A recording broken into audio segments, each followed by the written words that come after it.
Maybe while we wait another 2 minutes or so, Michelle, see if you can get hold of people if possible, but otherwise we just carry on. But maybe while we're still, before we do an official, formal introduction, maybe let's tell Christopher where we are. Christopher, where I am at the moment, of course, Pretoria, but I mean, I became a coach. So I'm a business coach and a financial coach, and also doing mediation, divorce mediations also, from time to time. And I'm passionate with life coaching. So that is what I do at the moment. I'm 66. I retired 6 years ago from an IT company as head of business development, and for a while was the acting MD there. So that's in short what happened to me in my life. And maybe Linda, you can maybe in short, where's Linda now? Because I mean, you saw Christopher also basically 10, 20 years ago. Yeah, I'm an occupational therapist, still, and I was manager at Alta-Pretoria Aftercare Center for Intellectually Disabled Adults till March last year, 2021, and then I had to resign because there's a cut-off age, and I think it's absolutely stupid because it really is stupid to get rid of people with a lot of experience. So I moved to Pretoria from Cape Town. Can you believe it? I'm near my children at the moment. And then I started training staff at the center like Alta-Pretoria for intellectually disabled people, how to handle these people, and also program development for this specific place. And me and my son also and my daughter started Food for Hope, where we give children food, because 43% of our people are unemployed. So there's a lot of hungry children. And if a child can't eat properly, he will not be able to concentrate, and he won't be able to develop and grow properly. So that's our main aim at the moment. So that's what I'm busy with. Fantastic. Oh, that's great. Well, it's basically then me and Linda and Christopher that we achieved the cut-off age. So now if you look at the younger people, let's start with Riet. Riet, just so where's Riet at the moment? Just unmute yourself first. Yeah. Okay, so I've been around. I've done an executive MBA in the meantime. No, I've actually, at the time when I did the course, I had no qualifications. I had a certificate, so I did my degree and my honors degree, and I did my MBA. And I've been mostly doing project management, but I've been working in Saudi Arabia and Nigeria and Botswana. How did you find Saudi? It was fantastic. It's one of the places where it's still really different. So you really get to see a different, not so Americanized, although their malls and stuff are terribly Americanized and so on. It's very large, very huge, everything they do. But if you just go into the rural areas, it's amazing. It's still, you still see life as it was 100 years ago or 60 years ago. So I found that fascinating. I found the people fascinating, and I found it fascinating to get to understand the religion as well. Yeah. And appreciate all the parallels with Christianity, and as just another organized religion, but as I got to appreciate it in itself. So at the moment I'm just doing project management and here and there doing a bit of art and stuff, and coaching when I get the time. How does it feel to feel young, Riet? Awesome. Great. It's lovely. It's also feel good to be older. Yeah, you're just as young as you feel. So it's just no. You're as young as the man you feel. I wanted to say that, yes. And Abby, yes, Abby, your turn. You know, she looks the youngest here, but you dangerous to say. But Abby, yes, you're muted, Abby. Just unmute yourself. This world of technology. You moet die groen knoppie druk. You must press the green button. Can't Or hear you. maybe Michelle Now? can. Hello. Yes. I might be the youngest, but I'm pretty sure I feel the oldest. Why? I turned 40 this year. Wow. And yeah, and it turned, well, my birthday went pretty good. But yeah, since I did the course, a lot has happened. I'm trying to think where I was then, what I was doing. Okay, yeah, so I basically changed careers from graphic designer to IT, as I experienced a lot of bad situations in the graphic design, and also the jobs are available. Jobs are not that many. Unfortunately, I've had a lot of shit since I did the course. Like, it just seems to be going downhill. But so I've been unemployed for like 8 years. Which is basically a life sentence in solitary confinement. So I've lost my mind a bit. But so I'm in IT. So I worked quite a few jobs in IT, but it's very tough for a female in IT. And what else? I started skydiving, which changed my life as well. I just ran out of money now to skydive. But I also broke myself a couple of times. So my body is like the body of a 90-year-old, and the spirit's still like young and enthusiastic. But yeah, we since the lockdown and all that, we're facing kind of, I still live at home with my parents, so I'm facing quite difficult financially, and just trying to find a job is a nightmare. And I'm looking at going overseas, but it's just, yeah, my brain's like on meltdown, you can say. Especially having much time to think it. So yeah, it's been, the last few years has been probably the hardest years of my life. But I'm hoping, I'm hoping from 40 onwards things start getting better.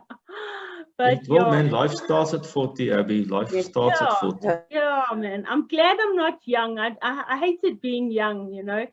And when you're old, at least you can, and people can't say, you know, you crap you out and stuff. So when you're old, you can just deny stuff and forget stuff and blame it on old age, right? Oh, great, man. Thanks. Yeah. No, thanks, Abby. I'm to start like a new life, to start a whole new book. Yeah, maybe today is the day of starting a new life again. You know, if you think back of the Harlequin, for me that was like a start in life. You know. Yeah. No, but welcome. And just lastly, Michelle, I think maybe when you mentioned there about the job, I think you maybe struck a chord there with Michelle, because she also had her reality. Michelle, just in short, something about you, and then we can start. Yeah. Okay, morning guys. I'm Michelle. I'm in Centurion. I'm chatting to you from my office at my home. I do have an office home. I'm self-employed. My history, I didn't do Christopher's courses, but I did Turning Point and Joy Spring at another institution.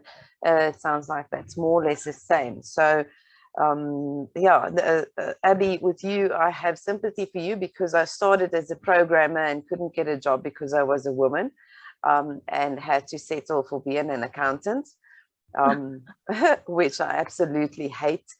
So and I gave that up a few years ago, and started my own marketing company, and I'm loving it. I'm working myself to death, but I'm loving it. In the meantime, I do have a passion for philosophy and thinking and all of that.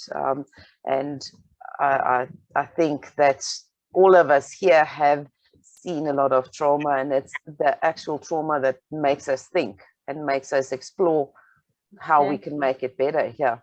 So I got divorced 9 years ago. I was one of those little princesses with my husband was, you know, the prince on a white horse, and he came to save me when I was a young girl. So and I woke up after the divorce and actually realized I am a person on my own. I'm not an accessory. So, and yeah, it's been a very tough road, but still rewarding, and still loving it. Thank you. Thanks, Vinny. Christopher. Thank you, Michelle. Well, I think at this point we can then maybe officially start. It was, I think, great for Christopher to hear where we are at the moment. Some of us have seen him like 25 years ago. Christopher, you know, in a big sense, when you started the Harlequin Center, I would say, was 33 years ago in 1989, I think, when you started. Yeah. And I think part of that start was the story of your life, you know. And in a sense, we are all books. All of us are books. And you started to do your book, you know, by telling the world about your life. And because you also, on the courses that you did, told us your life story. And you presented basically your life story in this beautiful workshops that you did, Harlequin, Chalice, Vista. And, you know, that life story of you packaged changed a lot of people's lives, including myself. It's like a new start of life. Doesn't matter how old you are. And I've still got all your books, you know, all the notes of all those time back. And I can look fondly to it, you know. The music that you played for me was It's My Turn. And the flop, you know, the fundamental life operating principle was the big thing that you always say, you know, that's your flag. Mine was, I'm unimportant. Can you believe it? And then the role play that I had was the fox and the crow, so I can carry on. But one thing you said so specifically, and I want to read it here. The universe is only a mirror, and you will get nothing or little from it until you put it out there yourself. And that was quite a thing for me, you know, to realize at that time. So yeah, we are really privileged to have you here, Christopher. It was the purpose of today was a conversation that I and Linda had like 6 months or so ago. And we said, you know, wow, you also did Harlequin. And then she met Riet, and oh, Riet, you did also Harlequin. And then I worked with Michelle on my marketing and social media, and then I realized, but she also did something similar. And then it came about that I and Linda decided, you know, let's do something like this as a legacy thing for you, and also as a group to say thank you for all the lives that you've changed, and also thank you for our lives that you changed. So thank you, Christopher, and the floor is yours. Let's just have a discussion. You do it. You've got your time. Do it the way you want to. Over to you. Thank you, Rudy. And thank you, all of you. Please be very clear on one thing. I did not change your life. Not at all. Not in any way. I'm a powerful man, and I have powerful thoughts, but I can't change your life. The person who changed your life is you. Yes, through the experiences of my own life, and it's been a long and interesting life, and I've done some extraordinary things. Through those experiences, I was blessed and able to give you tools that you then picked up and took and made them work. And it was you who changed your life, not me.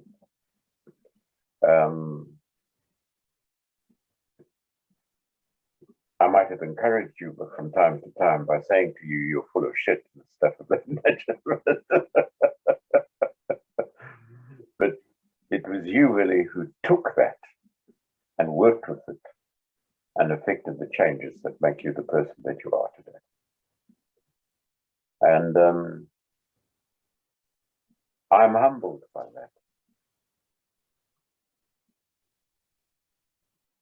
You know,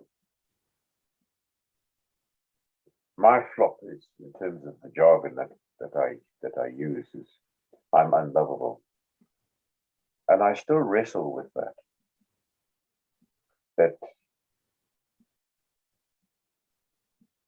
Because there are aspects of me that are not attractive. That I look back on, I behave in a certain way, and I look back on it and I think, now, why did you do that, you stupid old man? Because I've created myself a very interesting life. Perhaps one of the most stupid things that I ever did was to divorce my first wife. At the time, it seemed like a good idea. And it was in later years that we both realized how foolish we had both been. Got nothing to do with, by that time, I was married to Melanie, my current wife. It had nothing to do with loving her any the less or anything else of that nature, but I was very well aware that my first choice of wife was good and sound. And I was extraordinarily privileged to be invited by the 3 children that I had in that marriage to talk at my wife's funeral. She was English, which was a blessing for my children because they all now carry the British passport, which is better than the South African passport because of their lineage. And they invited me to deliver the eulogy at her funeral, which I did. And of course, I only had good things to say.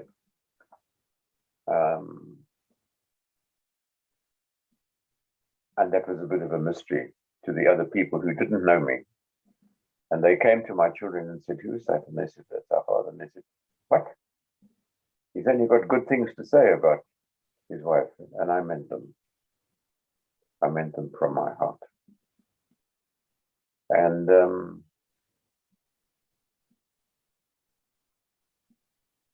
I've had a very extraordinary life. Not successful in the conventional point of view. In other words, I haven't made money. So one thing that baffled me, and it still baffles me today, is my failure to understand money, to come to terms with the concept of money. Very peculiar.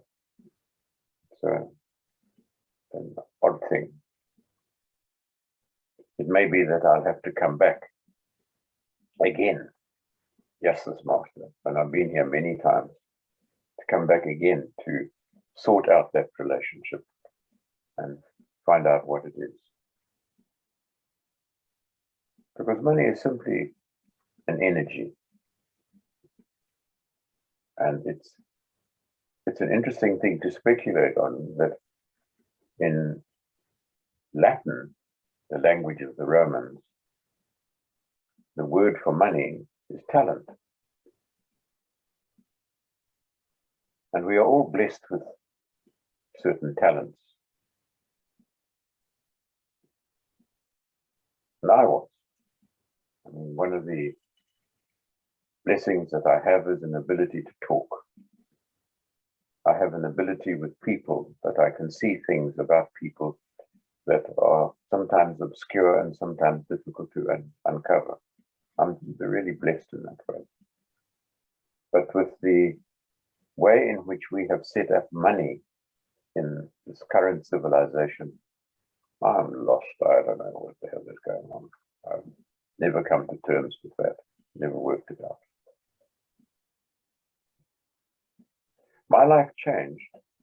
You talk about the change that was affected in your life when you did the workshops that I created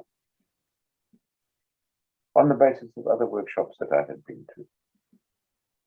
A lot of the stuff that I do is original to me, but a lot of it is not. Is there anything original in this world? I'm not sure. Because with my reading, one of my great losses is the loss of my library. I had a library of about 7,000 books, and I've lost it.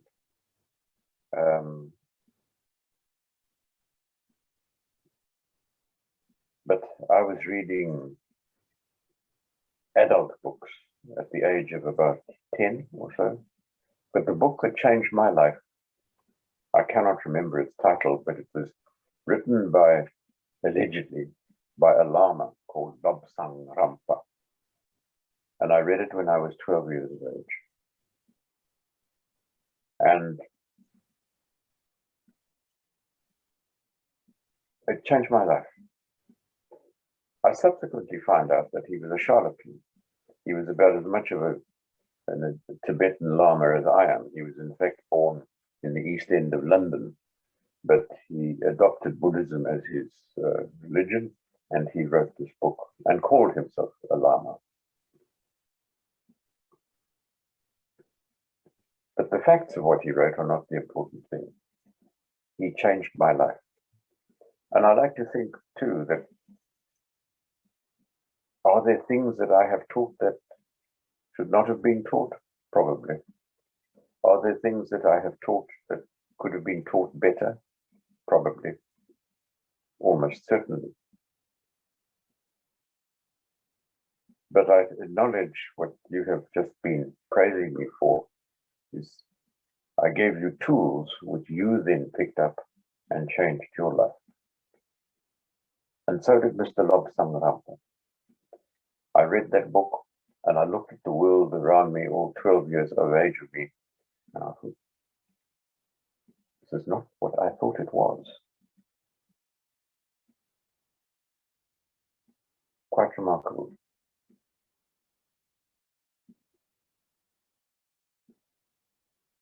The trick is, and it's one of the sort of mainstays of mine. It's a very grand word. One of the mainstays of my teaching is that we must always, and that's a dangerous word too, always be willing to be wrong. Not be wrong necessarily, but be willing to be wrong. In other words, pick up something and say, this is what I'm going to do. Good. This is the attitude that I'm going to hold. This is the way I'm going to do things. And be willing to be wrong, because as soon as you admit that, as soon as you allow that into your life, you open up the world of possibilities. To be right is quite literally a dead end, because then there's no further forward. It is only when you are willing to be wrong that you stand the possibility of moving to another place, of doing things differently. I do my very best to work with that now. I have challenges, of course. Those of you who know me will know that I have a 17-year-old son. And we are currently going through the agonies of teenage years. But he's magnificent. He really is an extraordinary young man. At this particular point in time, do we have what would normally called a good relationship? No. He thinks I'm a bit of a fool. And he doesn't often talk to me. I mean, he talks to me, but he doesn't often talk to me. But he's really quite wonderful. And I learn from him every day.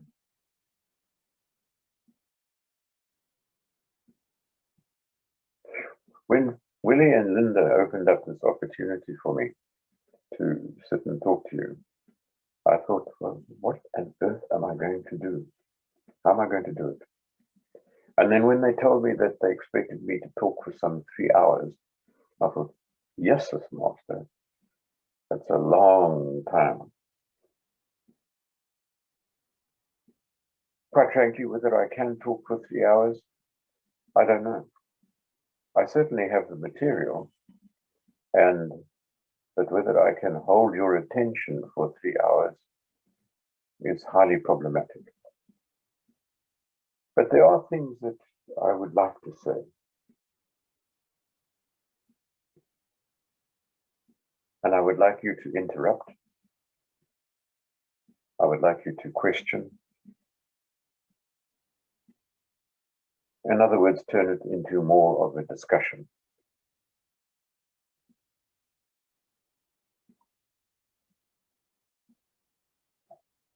There's a lovely story. I've just completed a series of 3 talks for a small group here in the UK where I'm now living.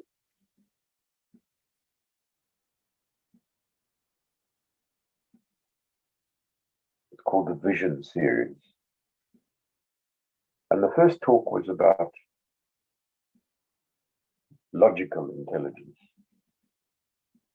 The second talk was about emotional intelligence. And the third talk, which I've just completed, is about spiritual intelligence. Those are arbitrary divisions. And perhaps we can get, they are taped. If you'd like the tapes, ask and I will send them to you. But it reminds me of a story that is not original to me. And Willie and Linda and perhaps Riet will remember some of my stories. My wife tells me that my stories, I'm repeating them too often, that I must invent new ones. And I said, don't be silly. I'm 84. How can I invent new stories? I only got old stories to tell. But this one is not my story. It's a story that I picked up from somewhere else, but I like it a great deal. And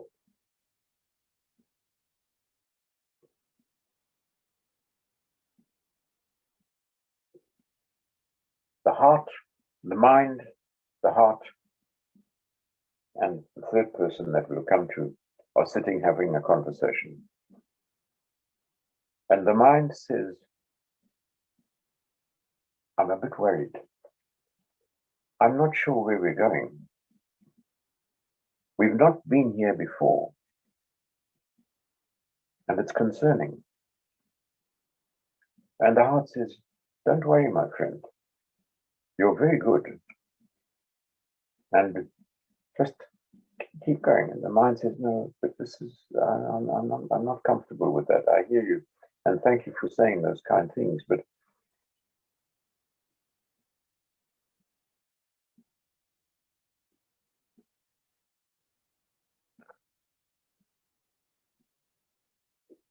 I really don't think that you should worry too much. Just lead the way. And the mind says, yes, I hear you. And then off to the one side, the soul interjects and says, hey, you two, if you'll just shut up for a moment and listen, I'll give you a roadmap. And I think that that's where we must be. We must start to listen to the spiritual intelligence, the soul. And that's got nothing to do with religion, nothing wrong with religion per se, but we're not talking about religion here. But what we need to do is listen to the soul, to who you are, to listen to your humanity, because that's got the roadmap. ongoing mystery. Why are we here? Why are we here in this body? And we go through this remarkable process of birth. And there's one thing that I'm very clear on. You are not your body. Your body is simply a tool that you use while you're here. Because this is a physical world. Why is it created the way that it is? I don't know. One of the great mysteries. I presume that whoever created it had a purpose. Maybe he liked the videos of first dinosaurs running around the place and then Neanderthal man running around the place, and just more recently kudu and wildebeest and rhinos running around. I don't know. And certainly where I'm living at the moment, it's very civilized, too civilized for an African. But it's very pretty. I'm looking at, from my study window upstairs in the house where we're living at the moment, I'm looking out on a forest of ash trees. That's sadly, and perhaps this is indicative of something, they've got a disease and they're slowly dying. And the part of England that I live in Devon, is very pretty. It's marked by these hedges, these remarkable hedges. Very few fences. There are fences, but very few. The animals are separated from one part to another by these hedges, these thick hedges. I'm looking at the one that goes down one side of my driveway, for example. It must be 2 meters high and 1.5 meters thick. And it's a whole lot of different plants that make an absolutely impenetrable barrier. And it's very beautiful.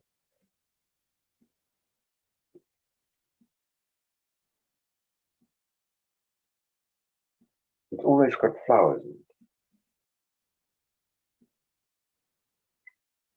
England is a very gentle land by comparison with the one that I was born into in Africa.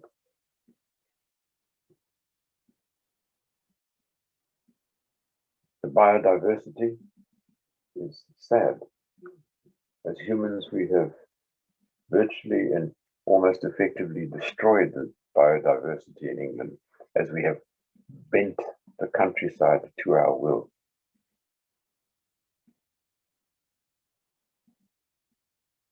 It's a very odd thing.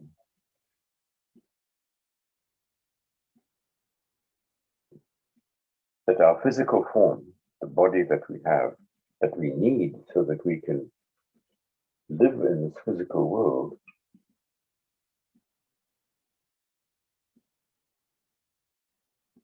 has been so malicious in its treatment of the environment that we've been gifted with.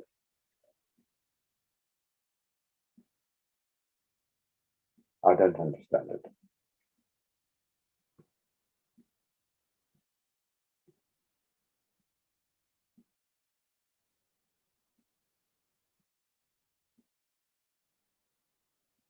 One of the great mysteries.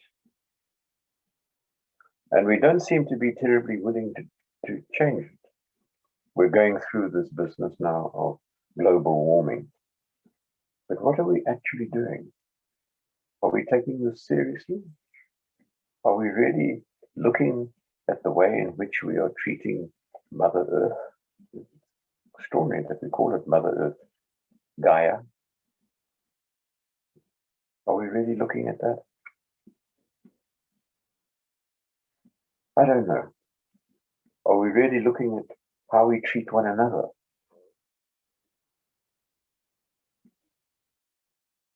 Are we really showing caring? I love your story, and I think it's deeply touching. But how much of that is actually taking place in the planet at this point in time? Michelle, you want to say something? Yes, of course. So sorry, yes. You've sort of brushed over you are not, not your body. And when you spoke about nature and the world and global warming and so on, I do feel that there's a connection as well because we're all connected. Could you elaborate on why you're saying we are not our bodies? What are we then? Which parts of us are in control? Is it, you know, you've got the soul and your mind and the body and so on. Which part do you listen to, and how will you know that, for instance, we've grown to or learned coping mechanisms to keep us alive, let's say for the last 40 years or whatever. And if I listen to my gut, which I think, you know, is your intuition or your soul or whatever, how do I know it's my gut, and how do I know it's not just a coping mechanism that served me for a while, but it's not going to serve me anymore? Could you elaborate?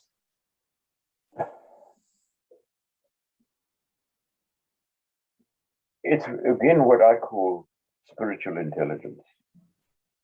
It requires conscious awareness. I mean, at a very simple practical level, for example, how often do you meditate?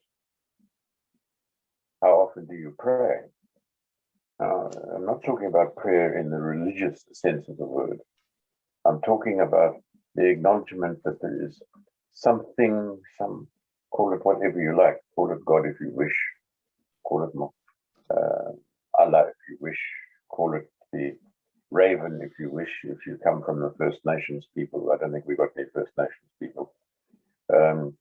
It really doesn't matter. But as long as you acknowledge that there is something larger than you, then you've started that process of stepping outside the limitations of the physical body. The physical body is very limited.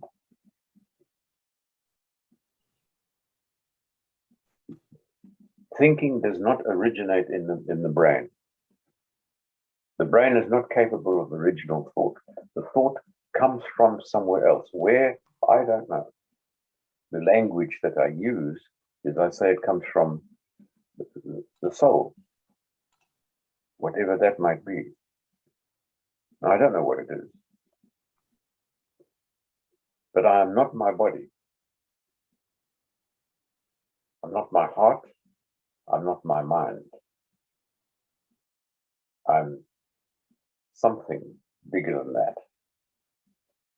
I mean, if you go to the Christian Bible, and I use the Christian Bible a lot. I've probably got one lying around here somewhere.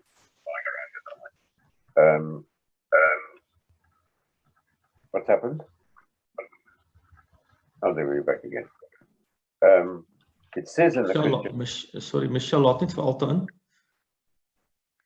Ek nog nie boodskap nie, ek volg met haar op, hoor. Oh, sorry. Are we back?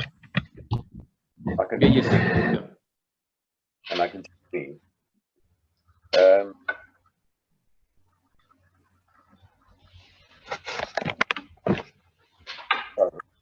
I'm serious. Yes.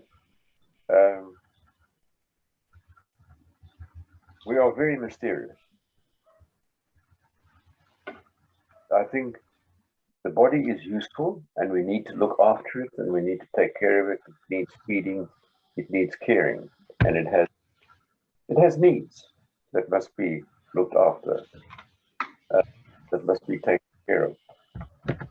We are.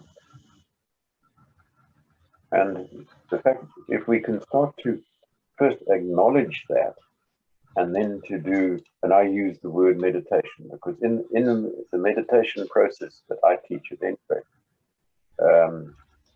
nothing wrong with other meditation processes, except that they're altogether appropriate for us Westerners. The meditation process that I have developed over the years is particularly geared to the Western mind, if you want it.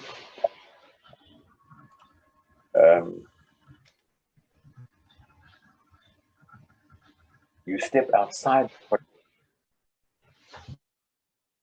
and you go into another form of consciousness. And then things can happen. I do it often enough. I just sit in my very pretty little house that we're renting, and I allow my mind to wander. And it's amazing what comes into it. I do very little meditation in the practical sense of the word, sitting and going, oh. No, I don't do it. Nothing wrong with that, but I don't do that. I simply allow my mind to be still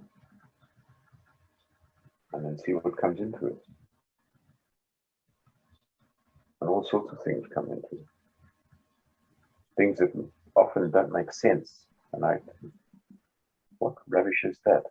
And then I immediately change my mind. So those are not things you choose to come into your thoughts. You don't like daydream and think up silly stuff. It comes from somewhere, right? Yeah. And I don't know where. It doesn't matter. But as much as I possibly can, I stop thinking.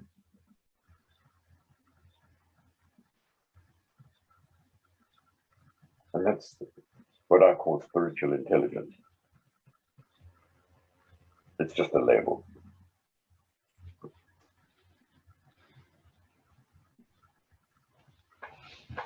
It's something that I'm not succeeding at a particular point in time, but hopefully he will eventually that I want to teach my son to do.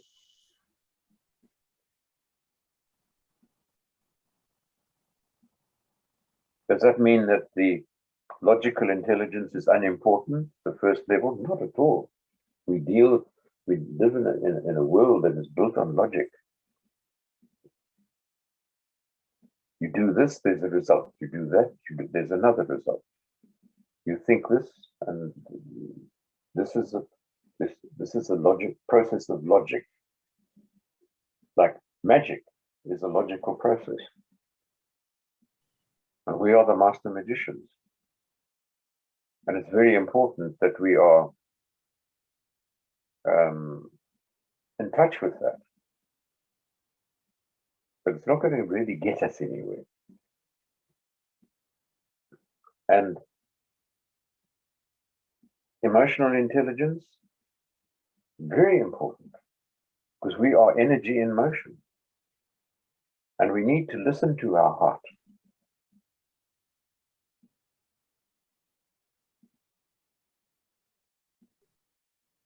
But it's spiritual intelligence. And sadly, we're not teaching our children.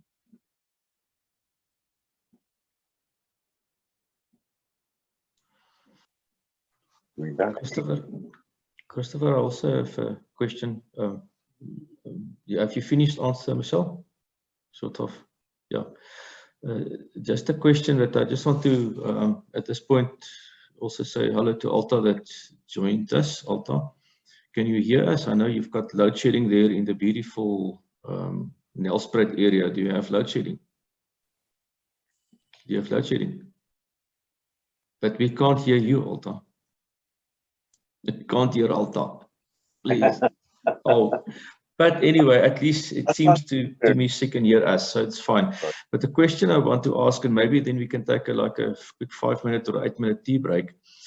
What I want to ask is if we listen to you in terms of as you rightly said, spiritual intelligence, emotional intelligence, and all these voices in our head, and I always say life is doing. So yes, we know things, but we must do things, and then hopefully we create better habits. For example, meditation, which I think it's an important element that helped me also personally. So the moment I can get my brain calm,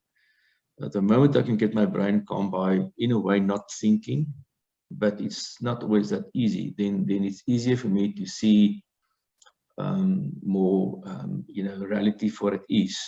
Yes. And one thing that was for me very important also, that whole thing about maybe I'm wrong, you know, maybe I'm wrong, you know, and just not keep justifying things, but just try to see things really for what they are. But my question is basically, if we even know these things, all of us here as well, and a lot of people, we know these things as well. And then it's as if we grasp it and we do it and we change. And then after 4 or 5 months, we were back to where we were in a way. You know, it's what you mentioned many years ago, when we got white baboons, you know, the paint sort of comes off again, I suppose, the white. But why do you think we can't get it constantly right? Maybe we're not meant to. I don't know the answer to that question. It's something that I wrestle with. And occasionally I have conversations with my concept of God, and the conversations can sometimes get very fierce because I can get quite pissed off with him, and I have been known to tell him to F off and get the hell out of my life just for the time being, get on with what matters. I'm quite certain that he has a quiet chuckle to himself and thinks, arrogant little shit, you know. So, but nonetheless, I have these conversations. I don't know the answer. For me, I've developed a smart-ass phrase: there is no answer to love. There's only process. There's only process. Quite why we are here is a mystery. There's something that came across my desk a little while ago. I've got papers lying around all over here. This is not my writing.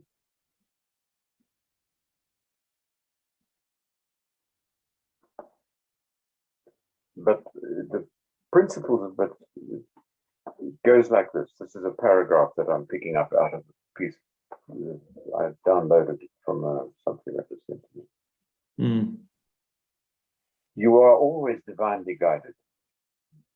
Nevertheless, you do have, and indeed have used, your total freedom to deny and ignore that guidance, that infinite love in which God holds you every moment of your eternal existence. It unceasingly envelops you in his divine embrace. You have just chosen for many eons and many lifetimes to deny it or remain unaware of it as you play your increasingly painful and damaging games in the illusion which you constructed specially for the purpose.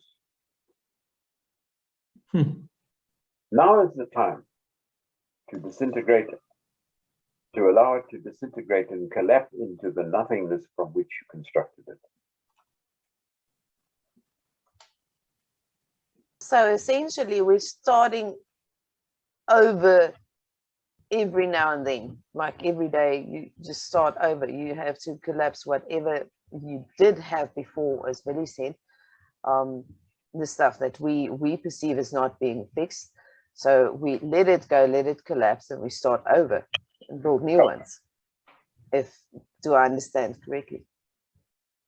And it seems, if one looks back on history, we can't really see very far back, 500 years probably, but effectively as far back as we can see. It's only in the last 500 years or so that we start to engage with an awareness of other people. Whereas 500 years ago, you lived in your valley and you got on with your crops and your animals and living a life, etc., etc. And you never had any real meaningful communication with the people in the next valley, let alone the people across the ocean or on the other side of the lake. There was no real environment for that wonderful world called love. Now, what we have created slowly over the last 500 years, it's just an arbitrary figure that I take, is an ability to communicate Right now, there's this dreadful business happening in the Ukraine, and it's in my lounge. It's at my breakfast table. It's at my dinner table. It's with me when I pick up my evening glass of wine. The opportunity for awareness of the state of being of another person is huge. And that is the beginning of love. So maybe we're actually getting somewhere. But we need to manage it intelligently. And our skill base is limited. Because right now, and I complain about it from time to time, and I catch myself complaining about it. Why do I need to know within the next 10 minutes that there's been a disaster in Bangladesh?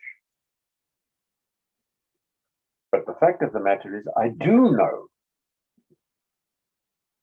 Now, I can't do anything practical about it. But I can send energy. I can send love. I can send caring. And maybe that's the challenge. Because right now, there are, how many? 8 billion people on the planet. And the opportunity exists because of the technology that we have created for me to be quite intimately aware of what's happening everywhere. And maybe that's what we need to do at this particular point in time, is simply send energy, simply send good thoughts. If you can, send blankets and food. But that's only a small part of it. The opportunity for us to exist at this particular point in time, and I question this, I fight with this, to actually become world citizens. We need to get past the stupidity of our modern politics. For me, one of the great tragedies, for example, is that I've got to carry a passport that identifies me as a South African. Really? No, I'm human. And that's maybe where we need to go. I've left it a bit late to start talking about that now. I'm 84, turning 85 quite soon. So I'll probably have to come back.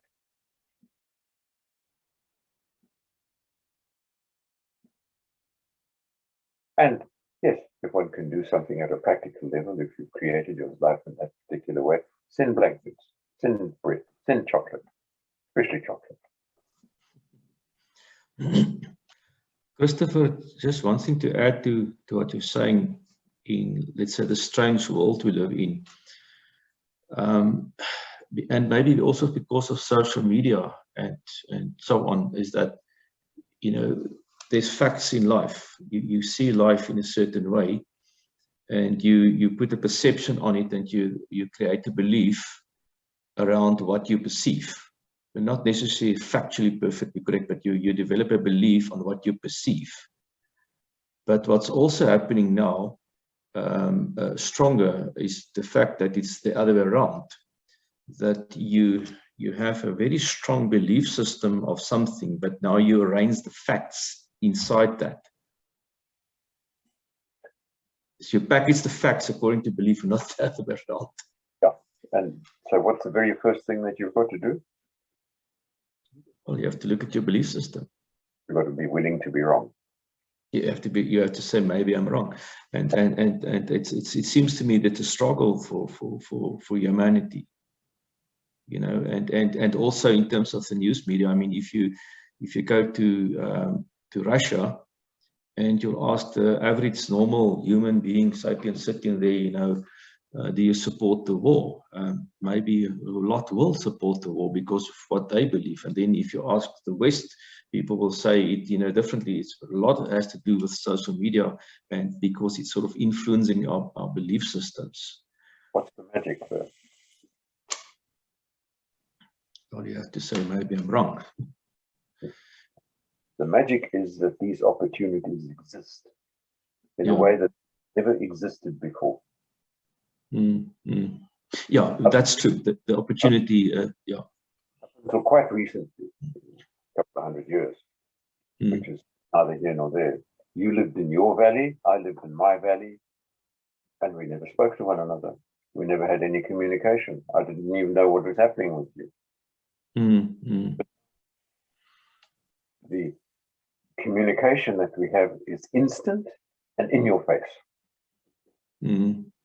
I mean, if we just use the Ukraine thing as an example, we see pictures of the devastation that is being inflicted on those people.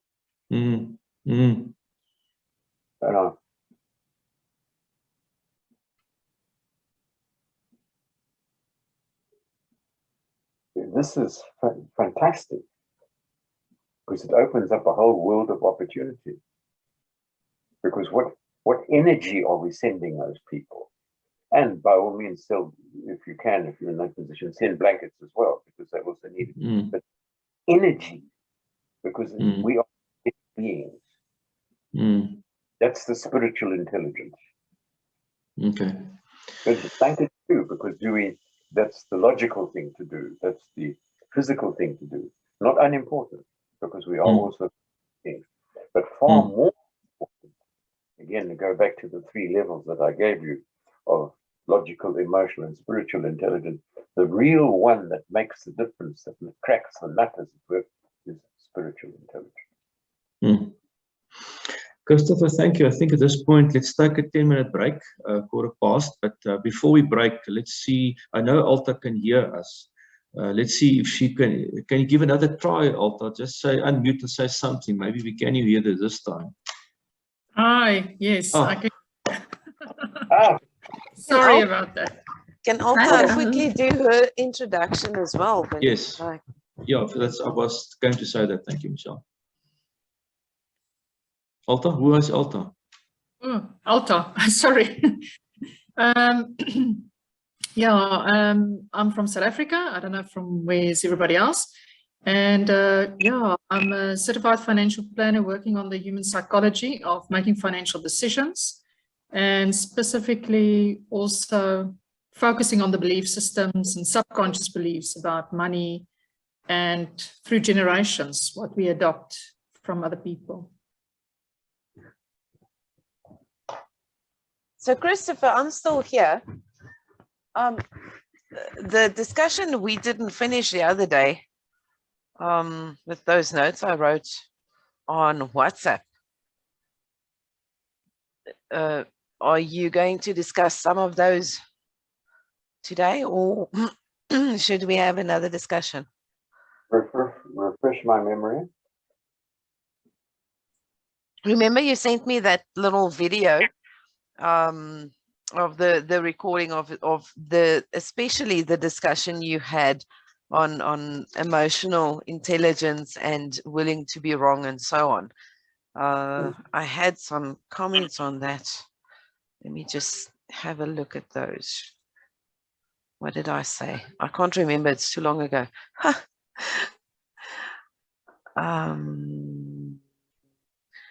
So I would also like to understand how you connected willing to be wrong with love. That was one of my questions. Then, as I understand it, there's a whole bunch of stuff. That's a good question, that one. I think when we start again, if you could ask that question again, how can I equate, as it were, or associate? Yeah, acquaintance is a better word. Yeah. Okay. Yeah. Yeah, that's a good question. Okay.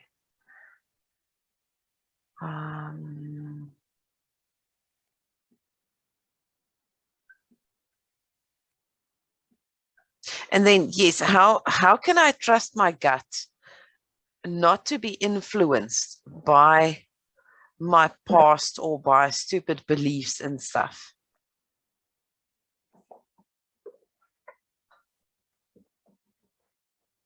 That's another one. I'm going to write these down. Okay.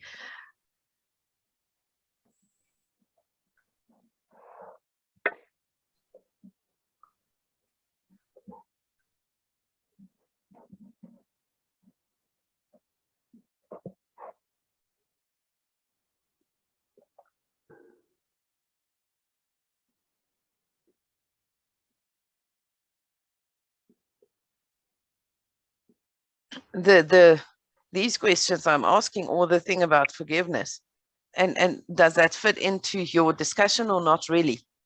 Yes, of course it is. Material. Okay, let me add this to my notes then. Forgiveness. Michelle, forgiveness is such a delicious topic. Yes, for me it's still a mystery. It's we all have our ideas about these things, so it would be nice to hear from other perspectives. In my mind, there's no use in just saying I'm forgiving someone. There's no point in that, because the whole populist thing about you know, if you forgive someone, you set yourself free, and this and that and so on. As long as you don't carry those burdens with you, I don't think the forgiveness in the sense of the word that the popular messages are saying is really accurate or true if you think of from the deeper understanding and practicing of forgiveness, if I've got it right. In my mind, I might say I forgive someone, but that's not to sort of set them free to go do what they do. That's just to say, well, I understand what they've done, and I understand where they came from, why it happened, and all of that. Instead of forgiveness in the biblical sense of the word, going, oh, you know, I've forgiven someone, now I can go to heaven. Because I don't subscribe to that, if that makes sense. Right? What's your take on it? You're asking me? First Riet. When we come back, I'll tell you a story. Okay, I'll remind you. It's time to go back, isn't it? It is, almost. I think we've got a minute and a half left. Okay. No, I didn't stand up, so I don't need a wee. Yeah, no, me neither.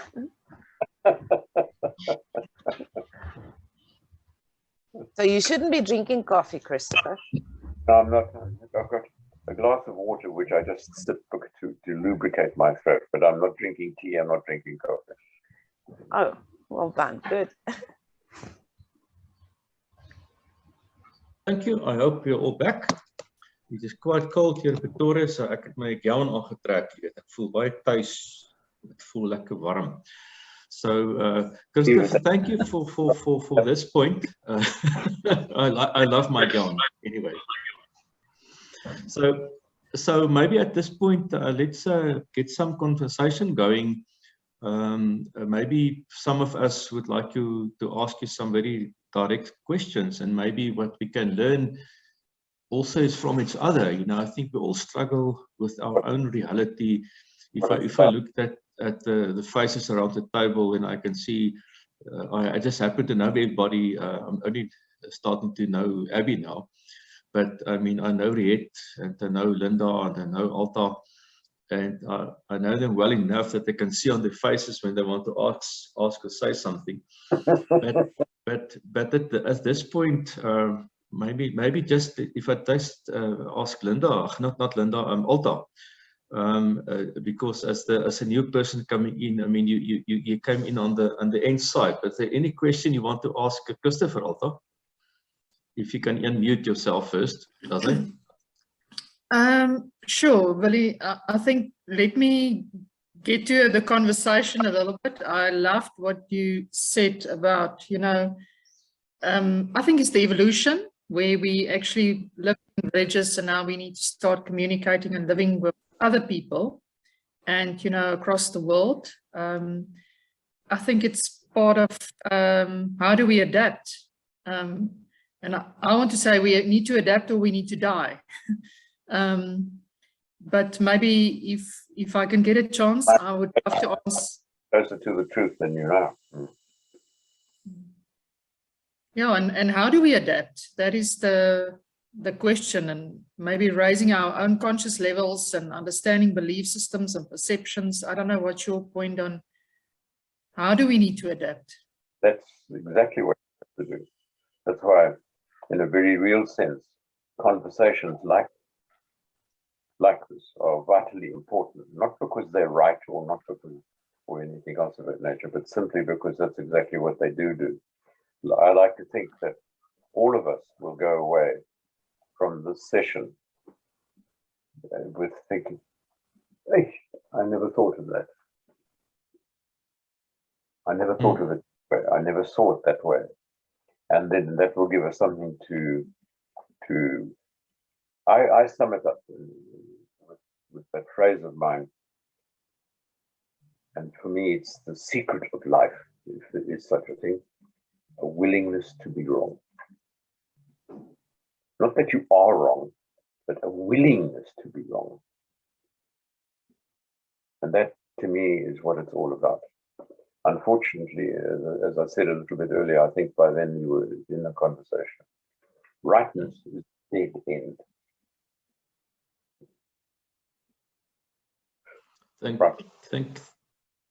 Thank you. Thank you for that, Christopher. Yeah. At this stage, before I'm going to also go to ask Rieta to say something, but before she does that, just happy to see Samantha could come in. Hello, hi Samantha. Glad you could link Thank in. you. Just in short, we all had that opportunity, but that's quickly. Who's Samantha? Just quick. Who's Samantha? I don't know what to say to that, really. Where you are in the UK, South Africa? Okay. I live in Cardiff in Wales. Okay. Yeah. And I moved here 4 years ago. And what's the time there at the moment? 9:20 in the morning. Okay, it's just an hour before us. It's 2 hours or 1 hour. I'm not sure. It's now 10:20, yeah. And, 1 hour. Okay. And what are you doing at the moment, Sam? Work-wise or family life? I have 2 grown-up children who live with me. They moved over here with me. I work for an accounting practice. I'm training as an accountant, basically. I'm an accounts assistant. Okay. Been doing that since I moved over here. I've been studying accounting. Okay. And when did you do Christopher's course? Many years ago? Many years ago.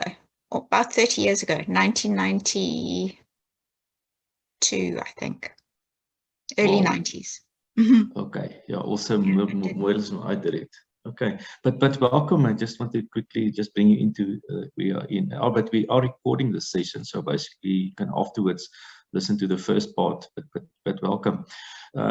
At this stage, before we carry on, I just want to. Is there any other people? Riet, you also did the Harlequin course many years ago. At this stage, any burning question you want to ask Christopher? Sorry, are you talking to me, Billy? No, I'm talking now to Riet. Okay. Of course, I've got 20 questions. But we've had an interesting question while you were away, Billy. Okay. Repeat. So maybe Michelle. Okay. No, maybe Michelle wants to set her question, and we can start from there. I've got lots. Yeah. So I want to have a turn to speak again. Yes, and then Linda, of course, as well. Good. Okay. So if you don't mind, Christopher, we can get to the other questions later. The one that Riet responded to was the question I had about forgiveness. I do have some conflicting thoughts about that, because the biblical sense of forgiveness, I don't really agree with how it's being presented and so on, and whether that is really necessary for, you know, the public's perception of forgiveness is when you forgive someone, you set yourself free. And in my mind, a lot of that sort of seems false, because we want to forgive, but we really don't. I do understand it as if you understand where that person was when they wronged you, or where they came from, what the misunderstanding was, and so on. That in itself is a sort of forgiveness, because you understand why they did what they did, right? So just saying, I forgive this person and now I'm going to heaven, or now I'm going to be free, that seems stupid for me. Can you tell us something about that? Let me tell you a little story. This is what an original story to me is. Picture what you first have to accept is that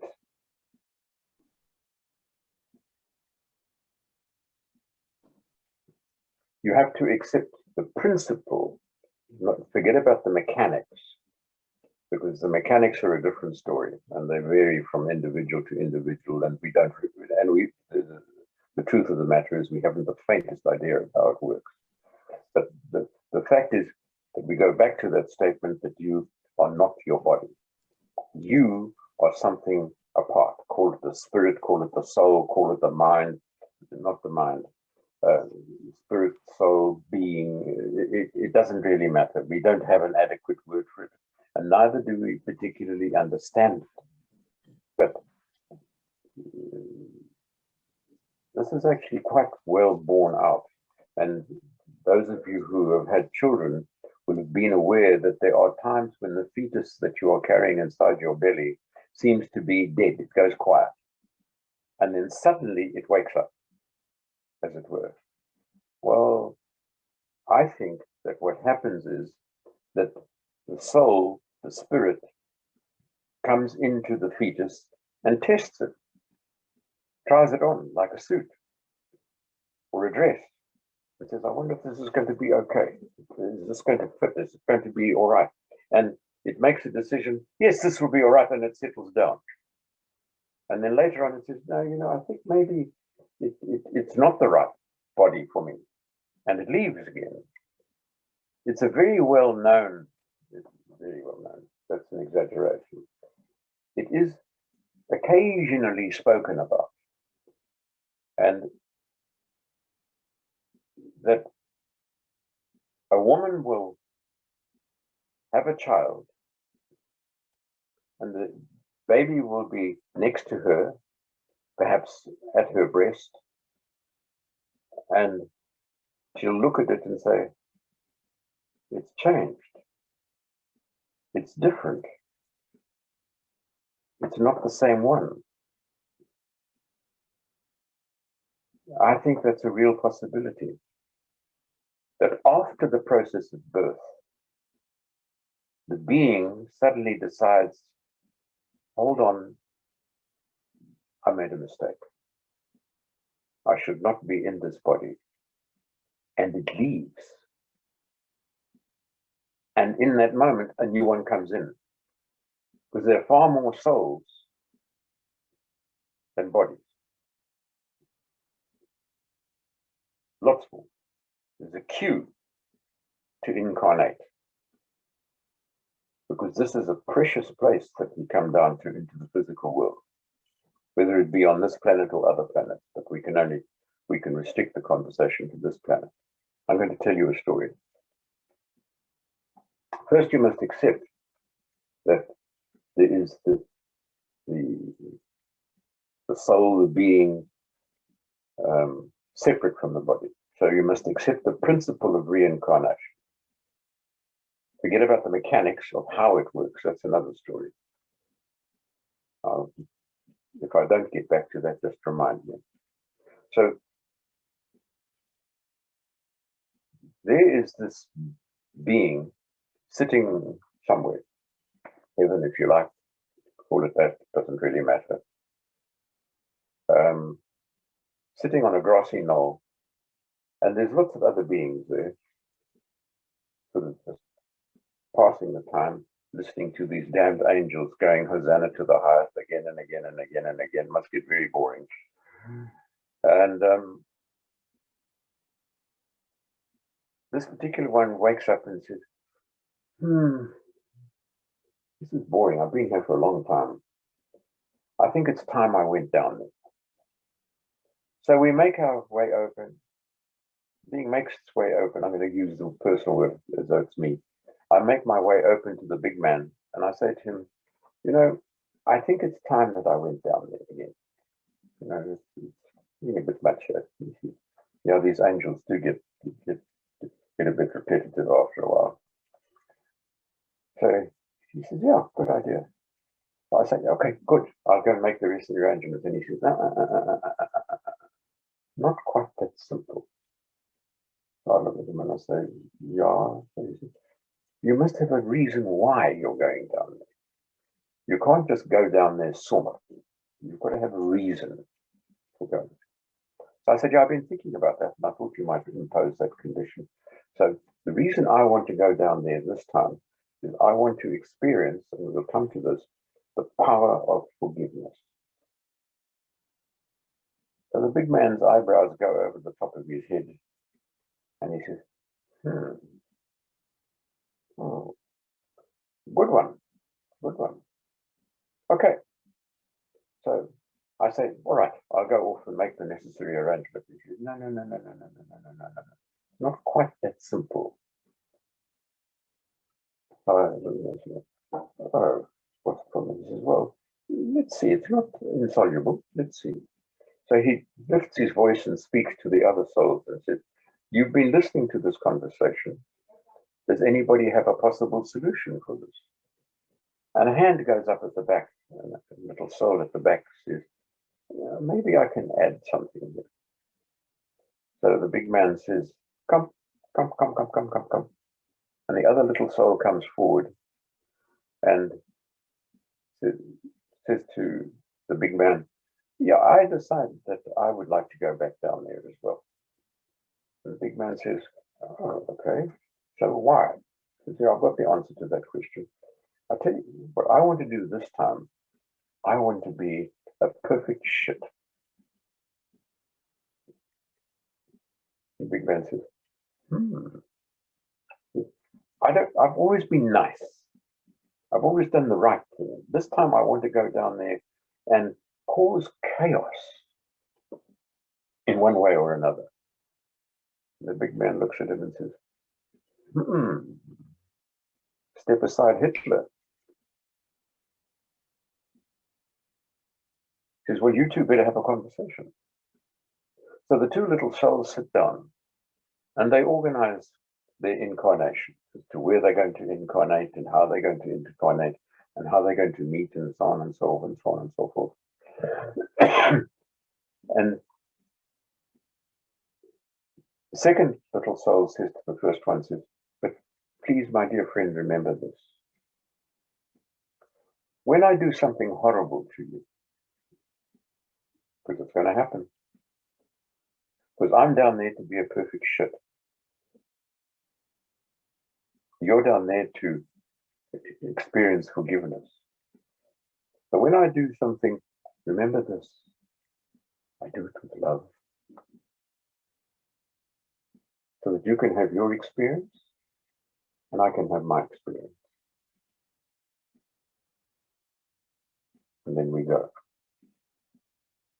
The mechanics of incarnation are quite neatly discussed, and I like the model by Plato in chapter 9 or 10 of the Republic as to how reincarnation actually works. It's an interesting thing.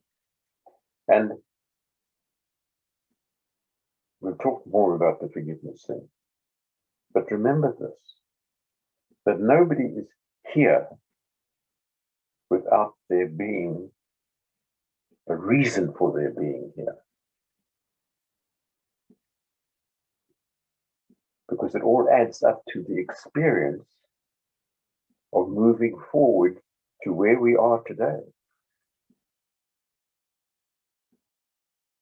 which is the possibility of that much overworked word, much misunderstood word, love.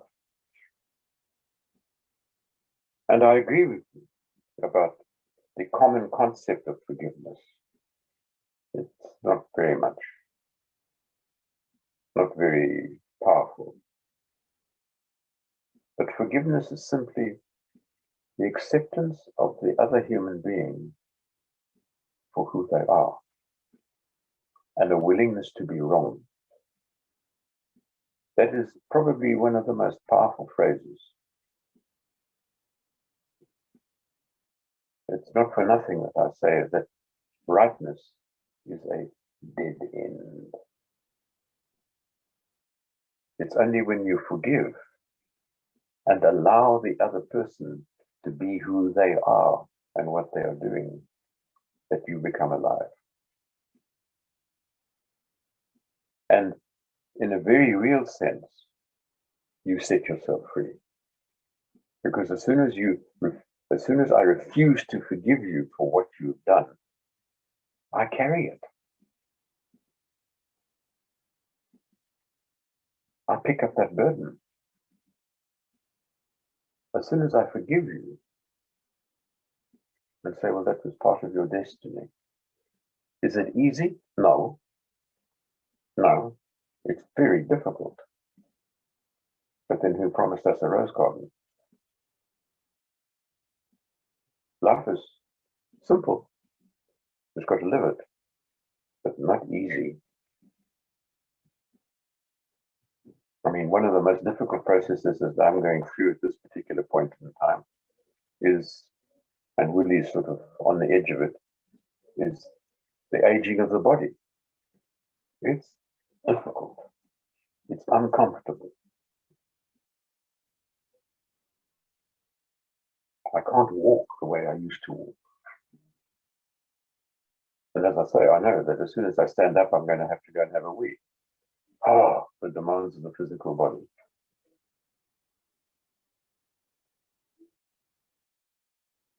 Life is not a comfortable process.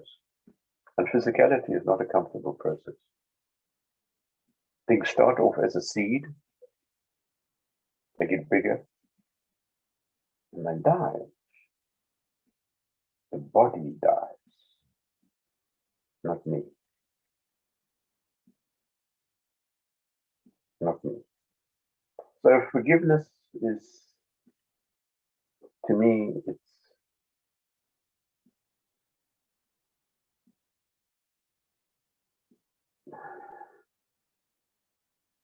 it's the only way forward.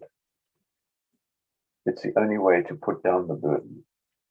Is it easy? No. When somebody does something really horrible to you, but be aware that that may be their choice. In fact, it will be their choice. That they decided this particular time round to be the perfect shit. So love them for it. Put it down. Be willing to be wrong. Allow them their space. Easy? No. Very tricky. Very difficult. Have I hurt people in my life? Yes. I caused my first wife a great deal of pain, and she me. It's been very difficult for my first 3 children to forgive me. I think they have.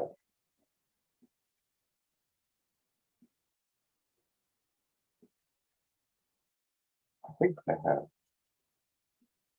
Do I irritate the hell out of my current wife? And she's a magnificent woman. Yes, I do. Does she forgive me? Sometimes with difficulty. But she does. Does she irritate the hell out of me from time to time? Do I forgive her? I have to sometimes work very hard at it. Why? Because I'm human. Process. Part of my development.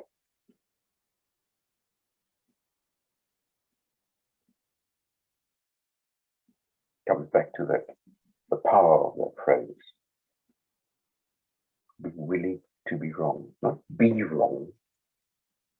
Not that doesn't say you are wrong, but be willing to be wrong. And then the doors open. So that's to be willing to conceive that my idea is not the only good idea, and that your ideas or your input would have merit or value. Merit or value. And that's the challenge for you to work with. And that is, for me, that is one of the basic catchphrases, and really with these notebooks might remember this, is the awareness of the other person's state of being. If I'm going to be in relationship with you, and it gets more difficult if the relationship is an intimate relationship, a personal relationship, is to be aware of your state of being.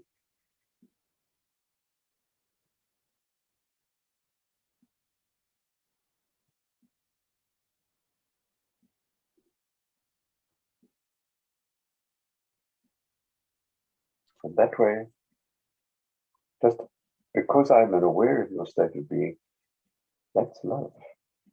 Because now I can allow you to be who you are. It doesn't mean that I'm going to climb into bed with you or want to always be in your space.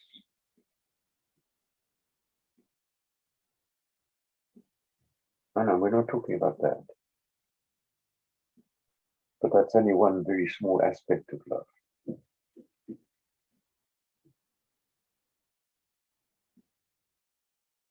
That's the comforting love. Nothing wrong with it.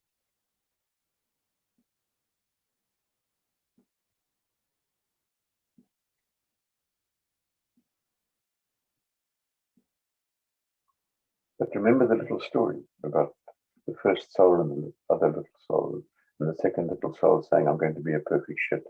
And you're saying, I'm going to experience forgiveness.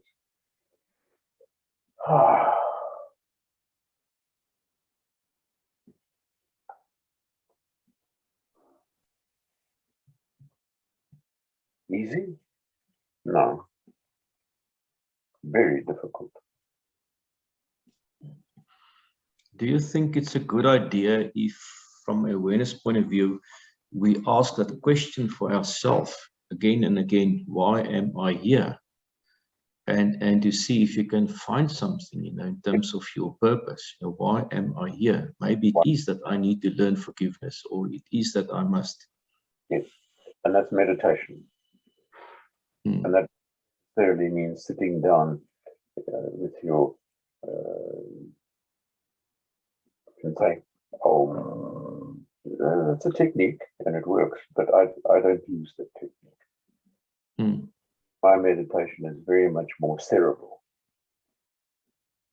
I think. There's that famous saying by Paracelsus, cogito ergo sum. I think, therefore I am. And it's one of the things that we've been gifted with, is this ability to think. Cogito ergo sum. I think, therefore I am. If you put it around, you can say, I am, therefore I think. That requires a very high level of awareness.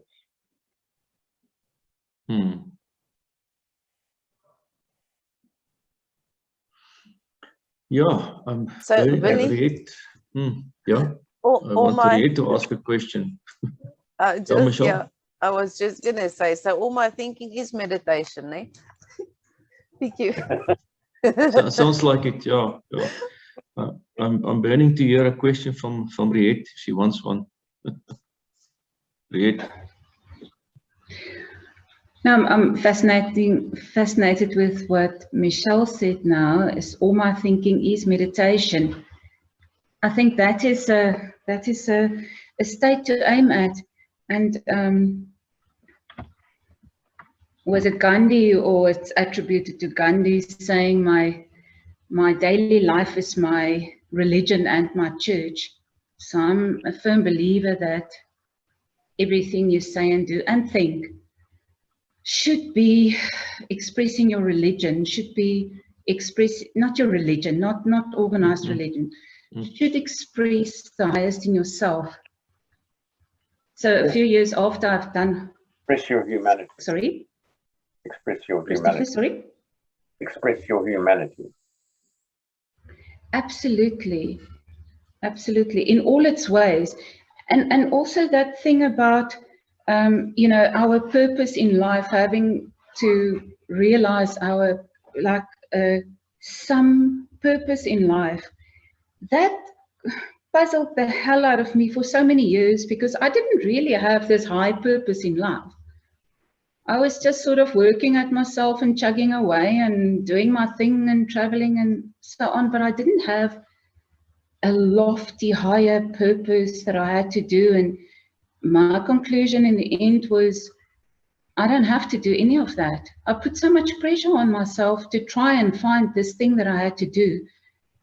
So in the end, I decided that I like working at myself. I like being true to the highest in myself that is known to me right now in this moment.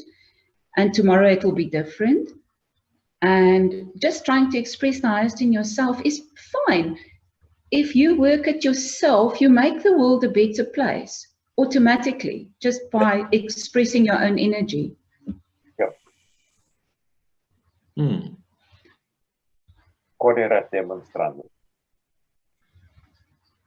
Say again, sorry, I'm not hearing properly.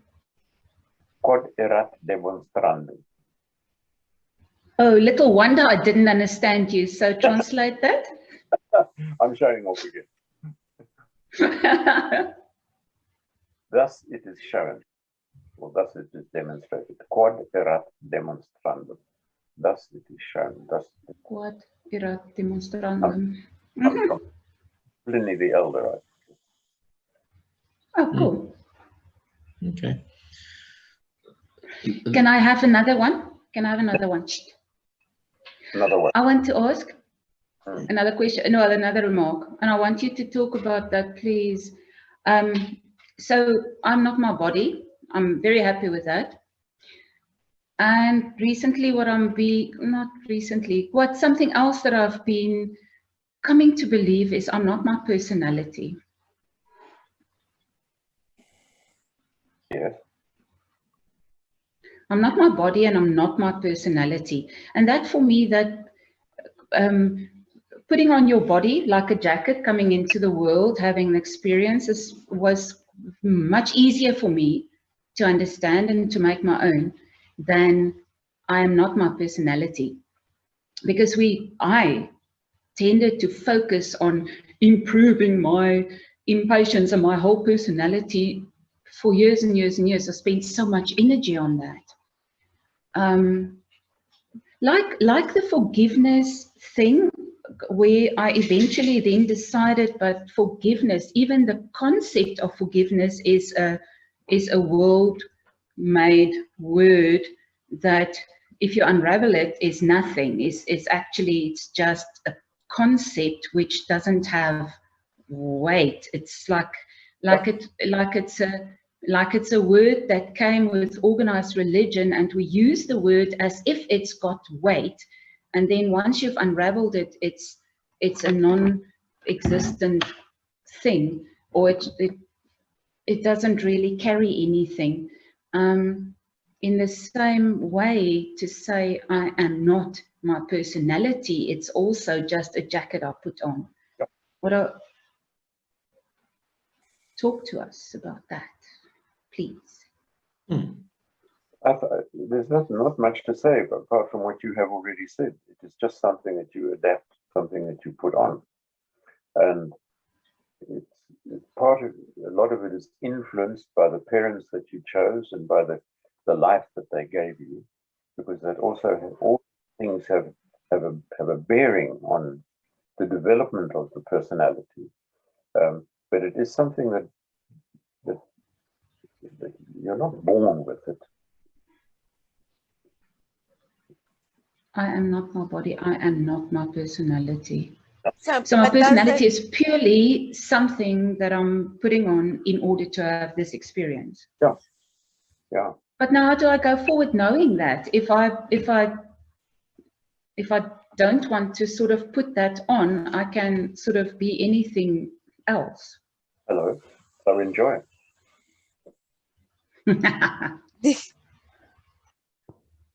So Today you can be all strict and quite unpleasant, and tomorrow you can be accommodating and lovely, and everybody will think you're very sweet. And then the day after that, you can just be bleh. I know, it's horrible, isn't it? So, but where does the study of personality come in then? And does that mean that we can change the fundamentals of our personality as well? Since we're not our personality, we all have this persona we're showing to the public, and we're not necessarily that same persona at home. Does that mean that we choose a certain personality on certain days, Reed? How do you experience that? Can you tell me, how do you then consolidate this concept of you not being your personality? Do you have 10 And that's what I'm personalities saying. that you I have put been, up all the time, or how does it work? no, that's what I'm saying. I have been battling with it a bit because I act in a certain way, and then I realized, but it wasn't necessary to act in that way. Why did I act in that way? And then you come to your own truth in terms of, oh, okay, that was my fear, and that's where it came from, and I didn't have to do that at all. So I can change that. So next time I'll just accept. So you can either then again, and like a knee-jerk reaction, you often just react from that place because it's such a habit. I mean, it's like a 60-year-old habit to react in certain ways. I'm not going to change it because I thought about it yesterday. So, but you are able to change that. But that becomes a bit of a mind bend. Now I'm like, okay, I've just come out of a 3-year relationship. Now I'm looking at that person and I'm like, oh, I can see his fears, and I can see my fears, and I can see what it's done between us. And there's a lot of clarity. There's absolutely no anger from my side. There's no, and there's a lot of love for him. Hello. Hello. Oh, hello. That's a very powerful word. There's a lot of love for him. And that doesn't mean that you want to now suddenly be with him, or suddenly be in his space, or share coffee with him, or anything else of that nature. That's got nothing to do with that. That is one expressing love, yes, and don't minimize it, but it's not the be all and the end all of it. I don't particularly want to go back because I don't think we think the same about things. But I really, that's horrible because you see too much of other people. You have too much empathy and understanding in the end. But that also doesn't make for easy relationships either. Doesn't solve the relationships problem. No, it doesn't. Relationships are an ongoing problem. They have to be, of course, yeah. They always require work. I have a smart-ass thing for relationships. They require take. Hold them together. Time, patience, and effort. relationship, EPI. Time. And what's the A for? attention. Attention. Patience. So you can only hold relationships together with tape. Quite a smart ass way of looking at it. Can you say that again? What's the Time, E? attention, patience, and Effort. effort. Got it. TAPE. Tape. Yeah, type. Time, attention, patience, effort. It's a nice thing to remember. It is. Hmm. And if you're not prepared to Yeah. give that to the relationship, well, then it's not going to work. Maybe. The tragedy is that it's not being taught. Yeah. Yeah. Maybe. If you decide to go into a relationship with somebody, make sure that you've got lots of tape. Thank you. What I'm hearing as well, thank you, Riet, for that, conversation. I think that's also on our minds. But Alta, if you don't mind, I hope we can hear you if you talk again and with IT. But do you want to share anything? Because I was thinking of you when Christopher said the tape. If you want to. Time, attention, patience, and effort. Yeah, I missed some of it. Sorry, I'm without electricity, so I think there was a signal problem, but I switched. I think, for relationships to work, I think also we need to move from our brains to our hearts. That is my opinion. Maybe if you've got a question on that, because I think the brain is so much in survival, and therefore you cannot love with your heart. So I always say the longest route to take is to shut down the brain and live from the heart. Well, I've put it slightly differently. You see, the heart is the seat of the emotions, and love is not an emotion. It may feel like one, it may seem like one. Life is very, very much a spiritual thing. So it doesn't move from the brain to the heart. It must move from the brain to the soul. Makes sense. Thanks for that.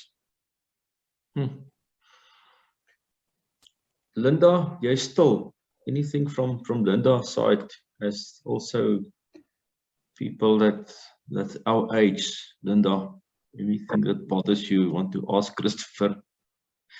Because remember, you hit that tire very hard those years. Just you mute. Yeah, okay. Yeah, I hit that tire hard, and then my healing process started.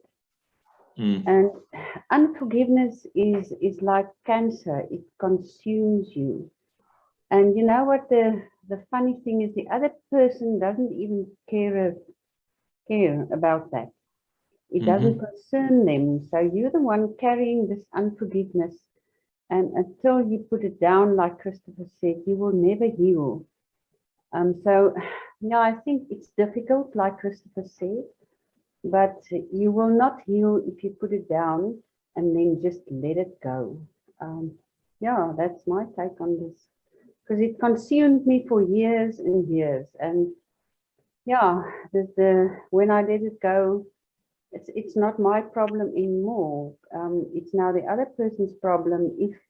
If it bothers them, I couldn't care less.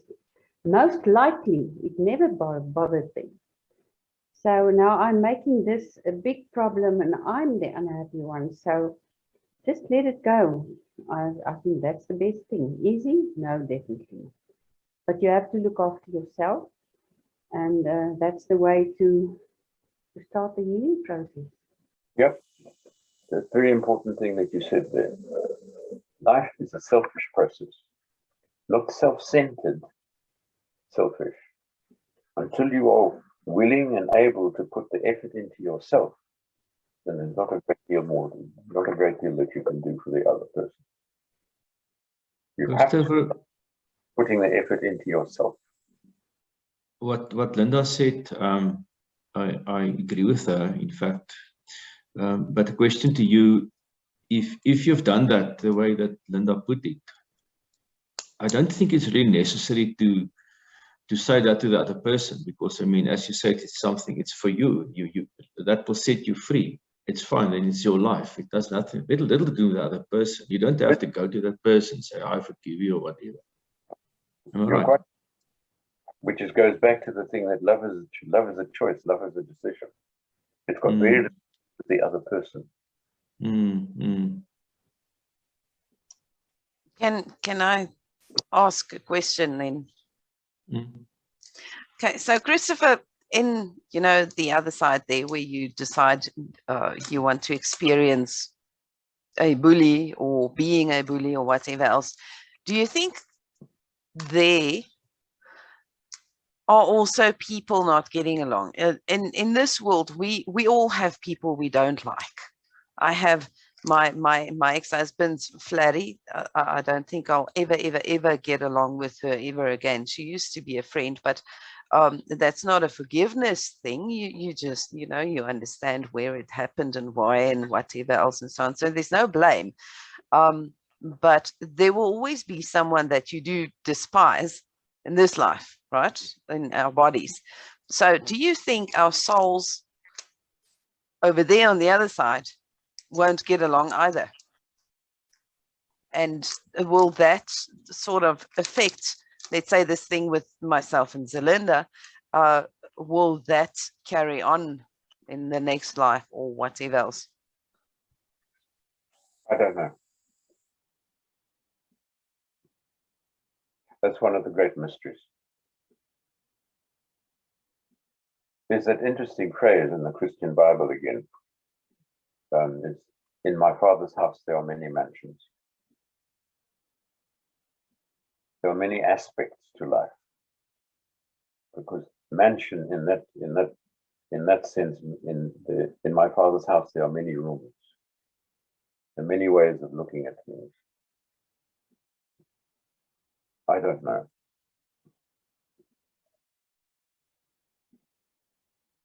The whole mythology surrounding what we have created in the concept of God is very useful.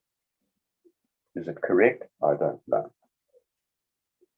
But there's some power there, some overwhelming, overweening power, personality, God, whatever that might mean for you. That sort of MD, sort of running the show, as it were. Is that true? I don't know. It's a convenient model, and it can sort of give shape and form to something that otherwise is formless and shapeless and completely, you can't even have a conversation. But as soon as you talk about a God or the existence of some sort of superior, now you can have a conversation. From the limitations of this physicality. Will we have the same conversation when we get rid of this body? I don't know. Probably not.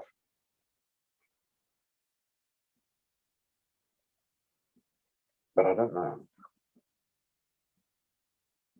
And, the word understand is a very interesting word. And it's a word that we really need to be very careful of.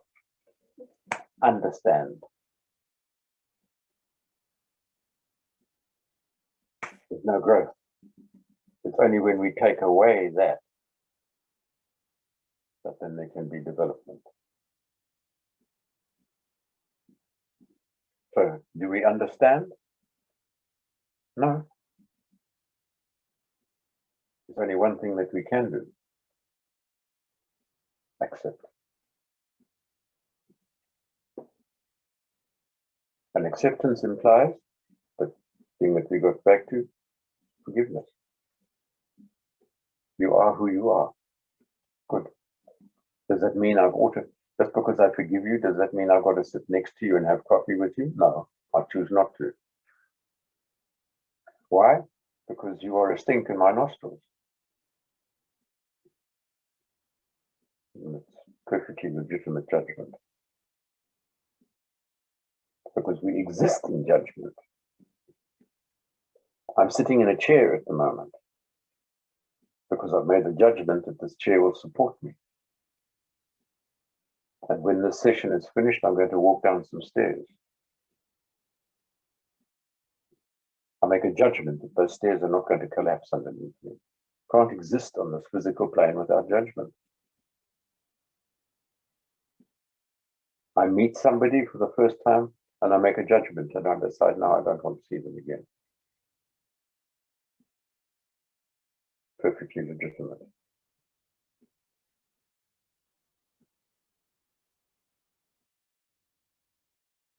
One immense power that we have. Immense power. It is a godlike power. We can change our mind.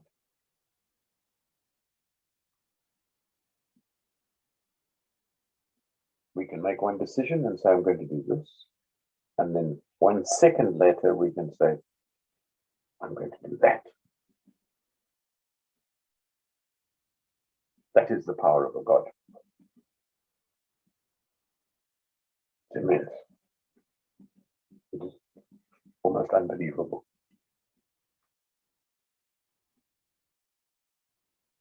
What goes before that is a willingness to be wrong.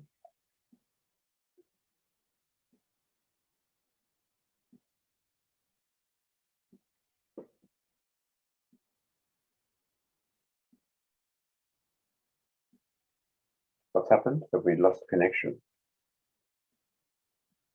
Samantha, We are No, you're listening back to you now. attentive. We are listening with you attentively, Christopher.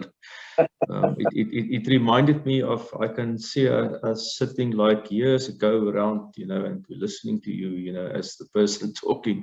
No, we just listen attentively, but maybe at this stage, so if I maybe can bring in Sam, is there anything that you maybe want to ask or say from this conversation or a previous one, Sam?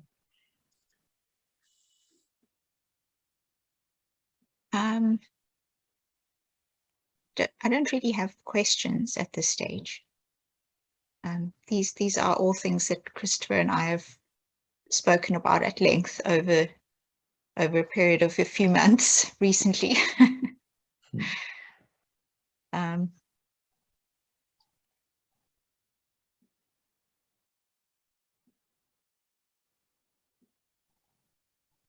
Yeah, I've been struggling with something. I wouldn't say it's forgiveness exactly.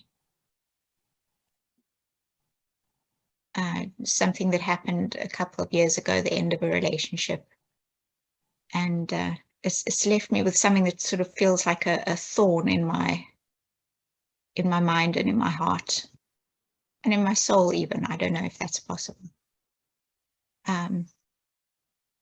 Yeah, I don't know how to put it down. It's not a question of forgiveness. There's no anger. It's not even a question. It's just this, I don't know how to do it. That's my only comment. yes. Thank you. There is no answer, there's only process. Yeah. I don't really feel like it's happening, the process. It's still very much there, even though I am in a new relationship and it is going well, but at the same time, I'm always aware of this thorn, if I can call it that. It's very much with me all the time. Try to turn it into a rose. Smart answer, Christopher. Sometimes I'm quite clever. Thank you. I'll have to Thank mull you, that Sam. one over. A rose. My wife will just say you're just being arrogant.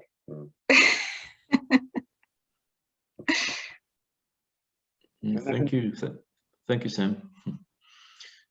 it made me, what you've just said, made me think of what Christopher said to us many years ago. What is your flop, you know? Your fundamental life operating principle. You have to wave the flag or show the rose, I suppose. Maybe another way to put it, you know? Yeah, sure. Again, it comes back to the statement that I've just made. There is no answer. There's only process. Mm. Why are we here? I don't know. I don't know.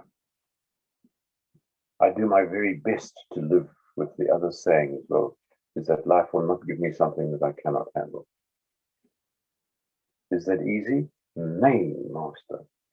Sometimes I look at the things that come up in my life and I think, and now? But I do my best. More than that you cannot do.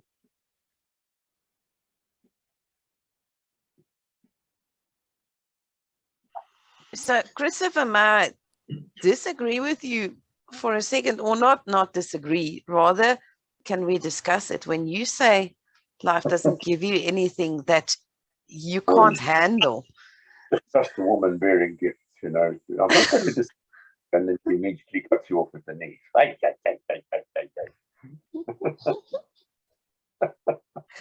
I'm trying to understand. At least I'm trying. I could have left it.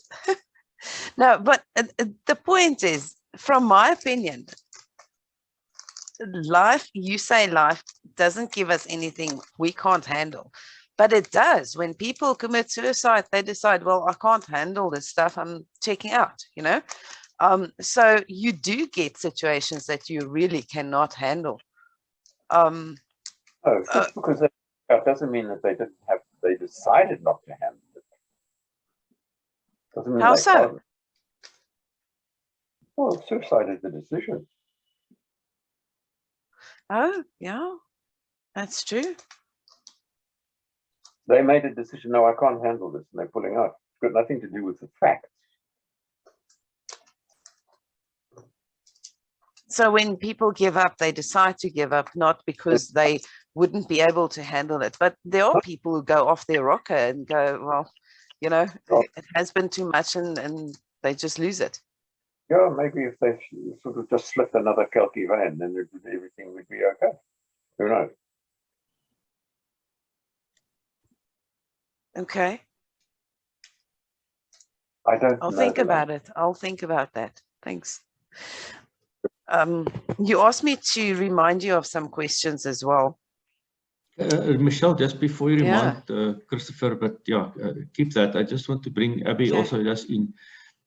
Abby, we haven't forgotten about you. I just want you also to have an opportunity to ask a question or anything that, because of discussion, you want to ask or say.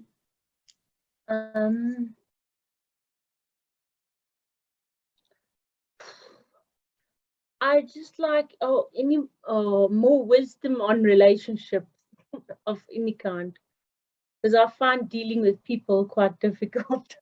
That's why I choose to avoid them most of the time. Okay. Christopher, do you want to take that further, and then after that maybe then Michelle's questions? It seems to be, relationship seems to be, and I can't answer you. I mean, I can talk for 3 days about relationships, but it seems to be a possibility that relationships are one of the things that we are here to explore. And I think that maybe God, please don't fall into the trap of the Christian concept of God or the Mohammedan concept of God or anything other than that. God, just being who created this game that we are playing, has a problem as well. But if you go into the mythology, the Greek mythology, the Egyptian mythology, the Norse mythology, the gods don't have relationships. It's true. They don't. They come down here, they father children, or they mother children, and then they push off. They don't have relationships the way that we have them. Exactly. Not at all.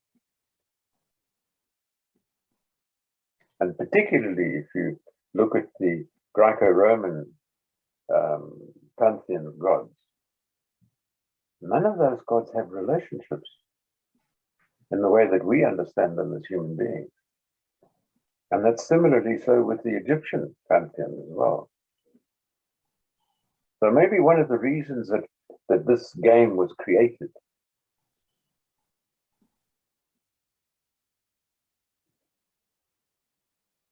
was to explore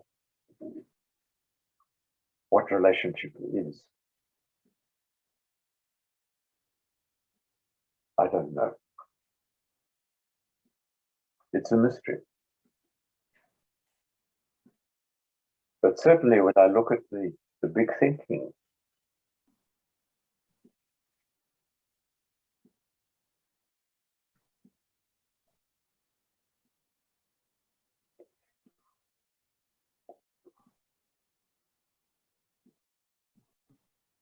relationships are a peculiarly human thing.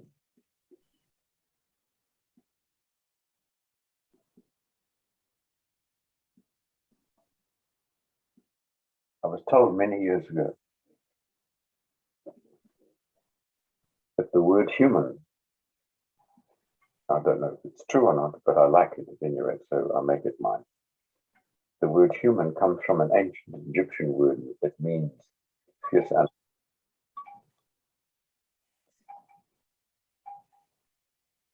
Egyptian. Sorry, it means, sorry, just repeat that, please, Christopher. Word human, human, comes from an ancient Egyptian word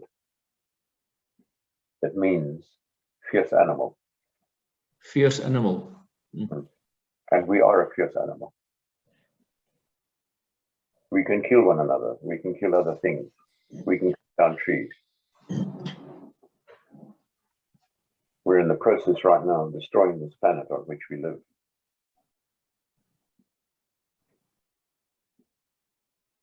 We really are quite remarkable. Extraordinary.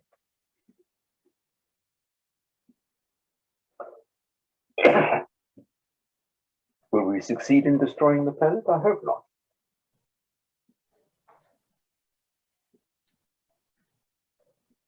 But it won't be that big a deal if we do. Because now astronomers are proving, because they're discovering that there are billions of planets. Not millions, billions of planets.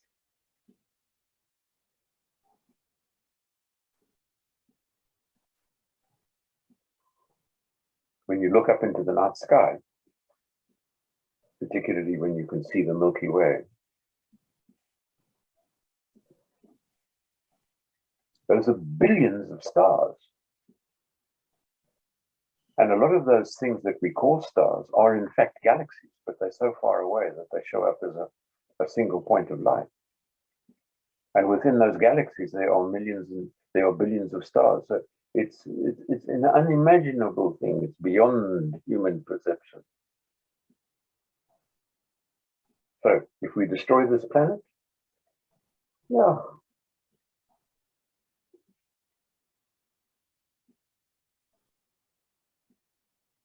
Yeah.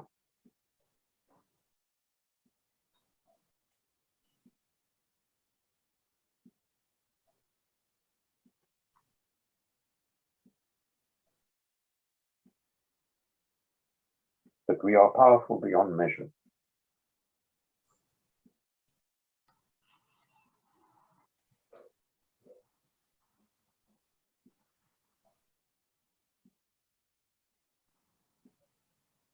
I hope not.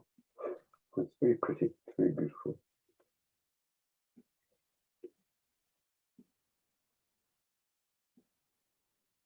And apparently, from some of the meditations that I've done, it is fairly unique in its diversity.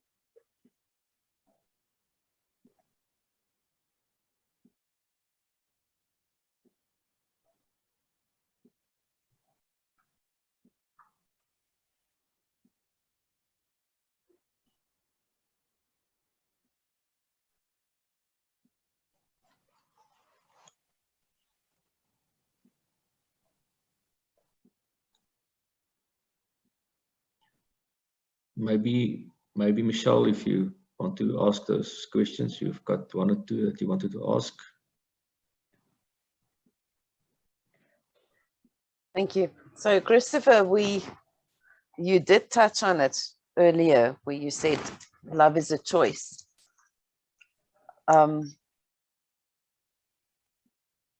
Could you explain to me, why do you think it's a choice? Because we do end up sometimes loving people we don't really want to. I mean, Sam and Linda could also understand, all of us, I think, from my own experience, you keep on loving people you don't always want to. You don't always want that attachment, and it's still there. Why do you say love is a choice?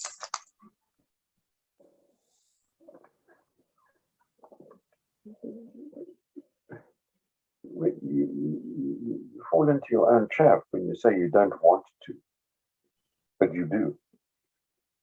Well, if that's not making a choice, then I don't know what making a choice is about.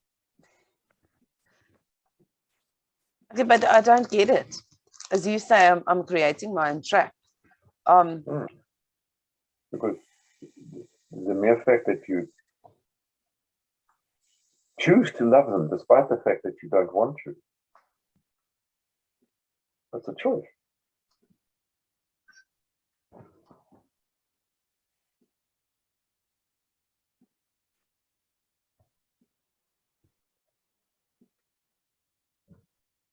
The magic word here, and it exists in English, I don't know about other languages, is responsibility. Sadly, what we have done with responsibility is that we have come to interpret it with strong overtones of blame. You say you are responsible, in brackets, to blame. Whereas I look at the word responsible differently. For me, responsible means you have the ability to respond. Life will not give you something you cannot handle.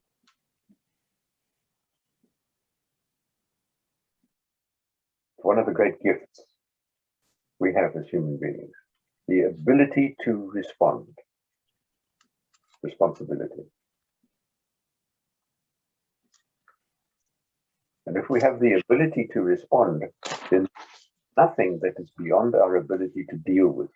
We might need support. We might need to upskill ourselves. We might need to learn something else. We might need to do all sorts of things.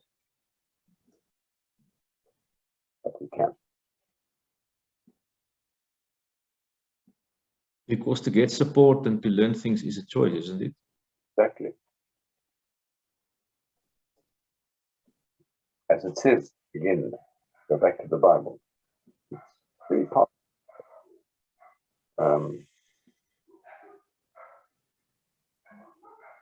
No, ye not God, John 37. From 10 to, where is it?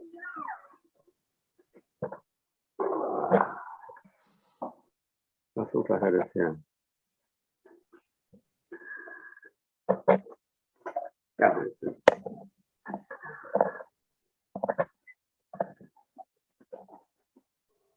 And I'm not a religious person in that sense.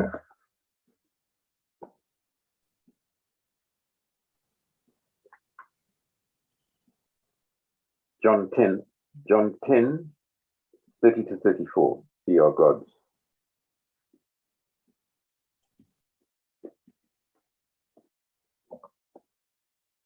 We have a supreme ability to create our own lives.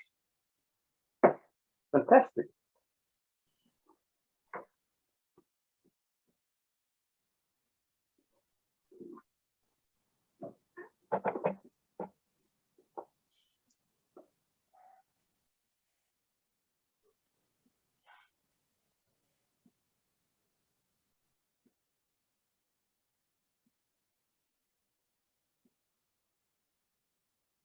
I know, but I sometimes look at my own life and I think, hey, what were you thinking? And I sometimes come to the conclusion, you obviously weren't thinking.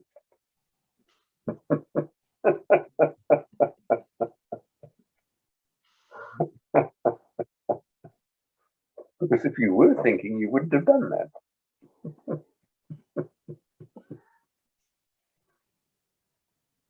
Yeah, that's the paradox as well, Christopher, because sometimes we need to think and sometimes we don't need to think because we think too much. So if we think too much, we spiral in a direction, we meta state, you know, we sort of make it bigger than it is and we just go in a tandem. Then we should not think, you know, so it's the paradox of thinking and not thinking. Of course. Is that sometimes I sit, sometimes I think, sometimes I sit and think. And sometimes I just sit.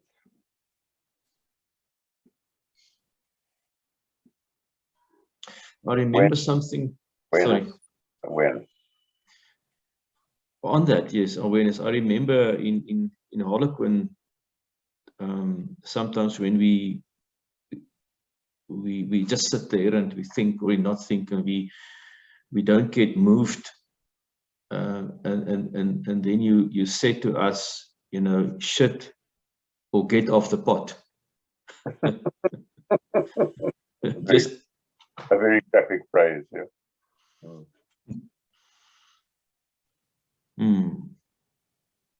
Easy? No. But imagine if life were easy. If there's one place that could be regarded as hell on earth, any idea what it is?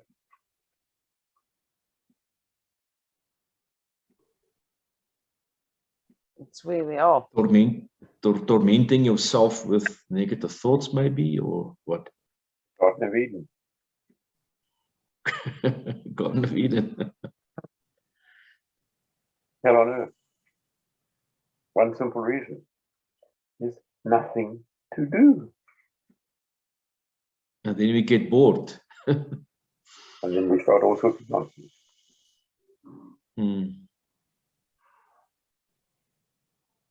So despite what the Christian Bible says, is thank goodness Eve listened to the snake. And the snake said to her, Eve, you will not die. And she said to Adam, come.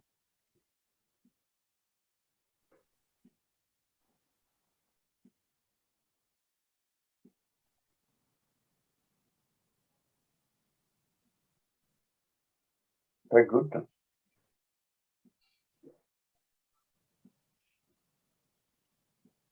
Because the Garden of Eden must be the closest place to the hell on earth that I can think of. Imagine waking up in the morning and there's nothing to do. No pain, no irritation, no beauty, no roses that you can look at and say, ah. No thorns that you can say, ouch.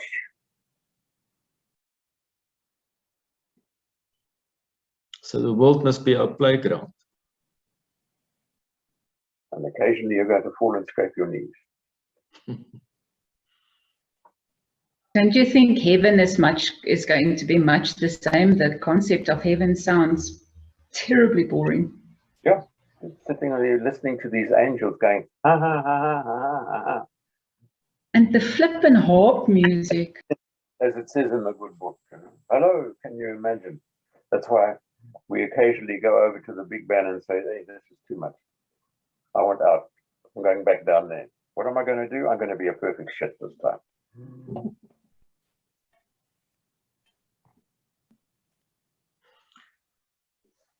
Yeah, coming back to relationships, Christopher, taking again Abby's point or what's top of mind for her, and maybe for all of us, because we are the species that have relationships where maybe then the gods don't have it. And if I look at my own life, also in my relationship that I had, I think I can understand the concept of forgiveness in terms of Annelie, the person I really loved, and he gave me the 2 sons, which I absolutely adore. And I came to a point of that release of, you know, whatever I or she did, you know, I still have this immense respect for her, that she has her own life at the moment, and I have mine. And I am in a good space currently in my life because I love what I do. I enjoy people. It's going well with me. But then, as you rightly said, then I get bored, you know. And then you go on the website to all these various interesting sites like Kur or dating.bus or whatever. And then your troubles sometimes start again. Then you do get into a relationship, and then I say, oh, man, it was easier for me to be single, because if I'm single, it's just me that I have to worry about, you know, don't have to. But then I realized, you know, it's because of boredom. And then if you do get a relationship, then it's so nice to have that for a while. And then when you have it for a while, then you don't want to have it. And when you have it, you don't want to have it. And you don't have to. When you don't have it, you want it. You know, that's that whole thing. You know, it's so maybe relationships are there for us to experience more, to shape, to learn. If that's the attitude, if that you have to play with, but if that's the attitude, otherwise you get hurt again, and then you can get sulk again. Yeah. Yes. But then we do want that deep connection. That's what humanity thrives upon. So just playing with relationships, I feel, is inadequate, because you won't get that deep, meaningful connection that we all long for, right? So to be able to get into that space, you have to let go of your ideas of, you know, it's easy to be single and so on, and you have to probably accept that it's going to be tough and it'll be shitty now and then, but you do want to connect, is it not right? Well, you're not listening to yourself. What is the point of the process? Isn't it just playing? Is that what Willie is saying also? We're just here to play, to experience? The longing. You Yeah. see, what's the point of running the race? To win and to get the reward. Once you've won, you won, now it's over. The point of running the race is running the race. Mm-hmm.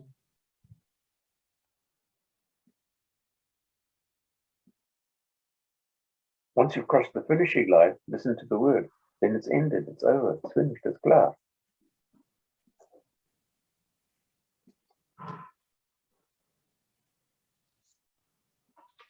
So perhaps the point of life is the pain.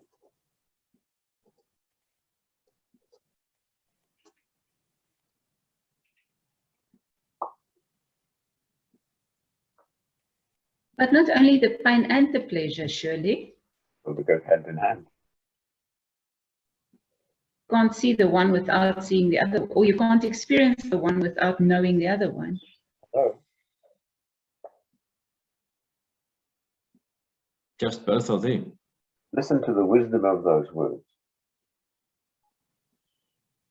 And Willie's just outlined it as well.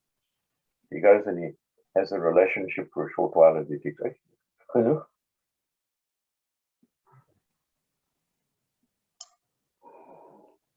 The point of the race is the race, not the winning. It's where one foot is pounding the tar in front of the other, and you're straining and you're sweating. That's the point.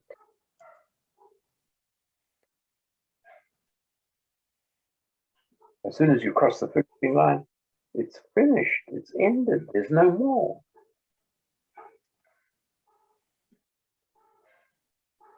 So the life finishing crossing is, you know, when you're like now 90, 95, 100 and dying on a bed, that, you know, that is that finishing line, and it ended, you know, in terms of the human being, and then you can look back in your life and say, how many races I have won. And then, you know, yeah, or I just think of Willie Nelson's song, To All the Girls I Loved Before. Just thinking about that song. There we go. There we go. Sorry, Alta had a question or comment. On the chat. It's not a question. I wanted to comment on, you know, what is right and what is wrong and relationships. There's one thing that I always say, life is hard, choose your heart. Being single, I think, is hard, but being married is just as hard. So we need to choose our heart. There's joy and there's pain on both sides. A good point. Good point. Yeah, I think it's what we choose. There's one saying, I think Eckhart Tolle is saying, your relationships is not here to make you happy, it's here to make you conscious. I like that. Life is to make you happy. Life is to make you conscious. Your relationships is not here to make you happy, it's here to make you conscious. I'm expanding it to life. Life is to make you happy.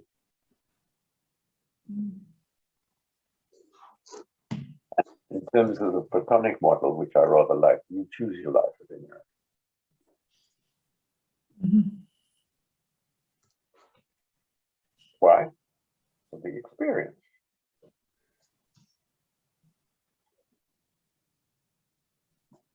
And I think it's not always painful. Sometimes the brain also remembers all the pain and, you know, but there's lots of pleasure as well.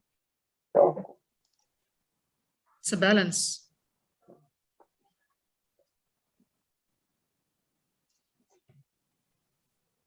Now, for me, one of my biggest takeaway, well, until now from this discussion is, I always had this thing, I always believed that relationships are there to teach us, but it was sort of a one way. I don't know, your word struck me, exploring relationships. Now, I'm very eager to go into a next loving relationship, but I'm going to do that with all my relationships. It was funny. My concept was that relationships would teach me something, and I'm the sort of victim, and I have to just run and keep up and learn as much as possible, and then afterwards carry the pain and try and deal with it, blah, blah, blah. It was a very sort of a lower level understanding. What's subtly shifted for me is actively exploring the relationship I'm in for the lessons is for me a bit different now. So thank you. That's a takeaway for me, really, to live the depth of the relationship that I'm in now, not to wait for it to teach me something, but to live the depth of that relationship right now. I want to explore that. Sorry,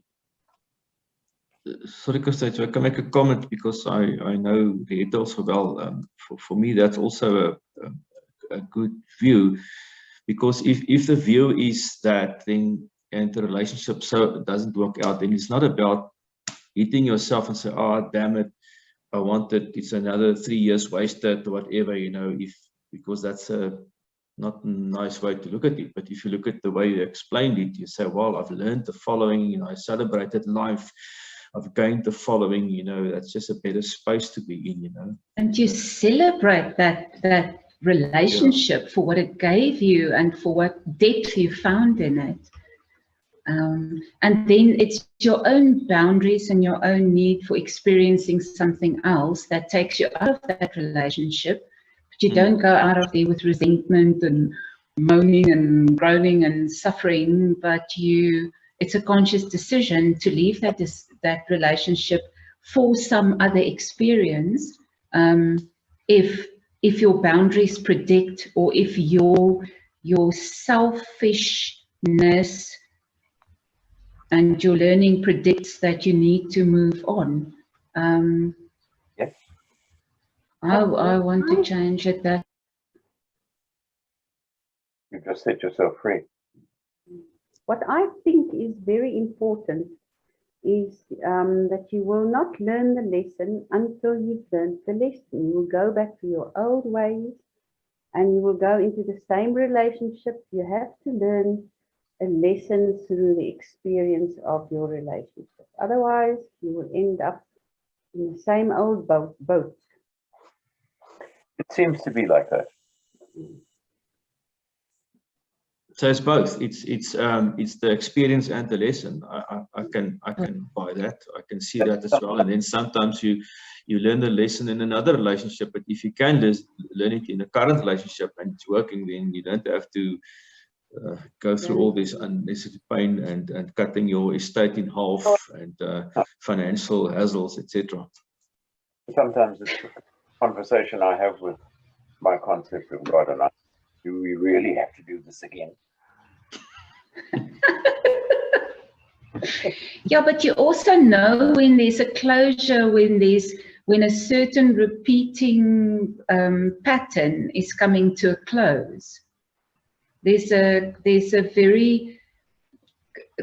lot of peace and a lot of happiness in realization when a period or a certain series of experiences come to a close. Like, it's nice when you come to the end of the marathon and you can say, yes, it's master. That was hard, but wow, where's the beer? That's it. Or you look at that and you look back and say, damn it, I shouldn't have stumbled my toe against the rock. But it's also okay. But then you learn and say, okay, next time I'm going to be very wary of the rock. Yes. If you look at it like that and not say, damn it, I could have won the race because I've hit my toe on the rock, but rather say, well, I've learned, next time I'm going to. Hopefully. You go around the rock. Around the rock.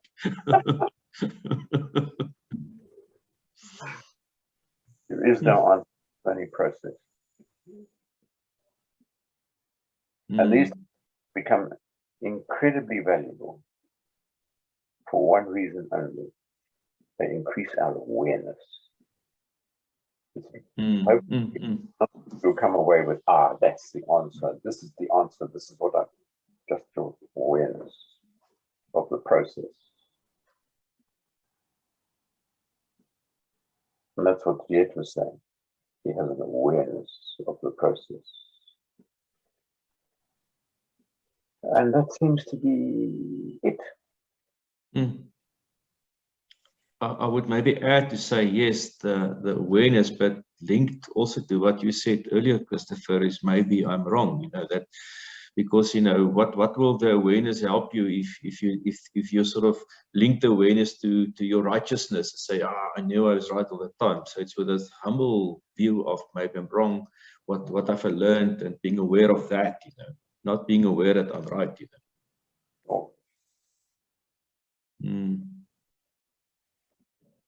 As long as the stone in the road teaches you a lesson, whether you are wrong or right, you must be willing to be wrong, but you can also use that stone to better the next relationship.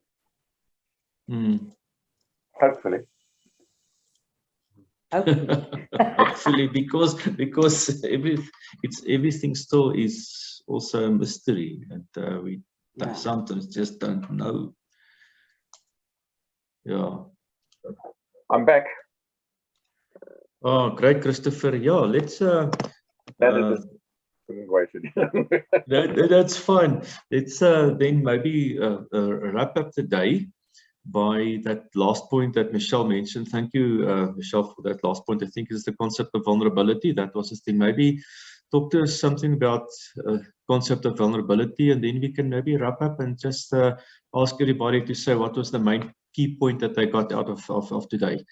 So yeah. That's fine. That's fine. That's fine, really. Vulnerability.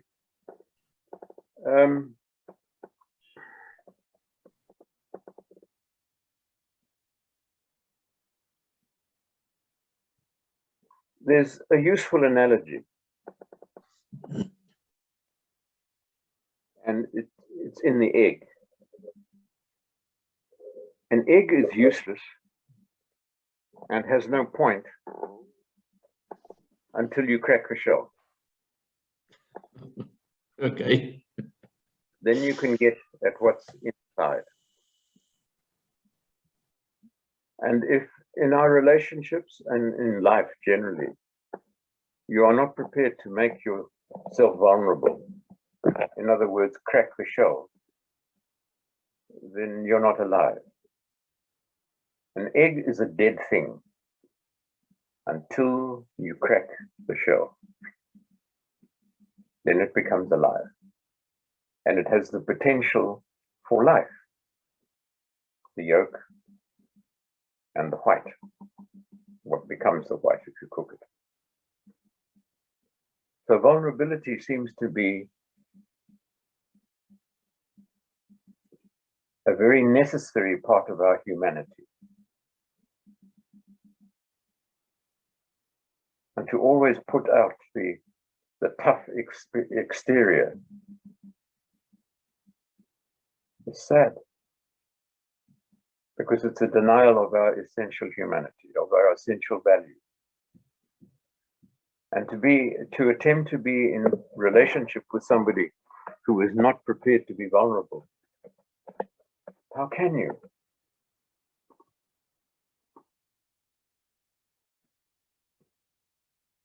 And the analogy of an egg is, like all analogies, you can probably pick holes in it from time to time. But it's useless. And if you keep the shell around an egg, eventually the egg inside becomes rotten.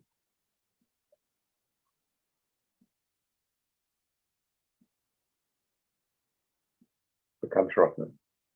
So when you say vulnerable, can I ask you, what do you mean by being vulnerable? By, you know, saying what you want to say without fear of judgment, without fear of the consequences? Fear is part of life. You can't avoid fear, because life is going to present you with things that are difficult for you to handle. Accept that there are times when you're going to be afraid. Accept that in a relationship, you're going to get hurt.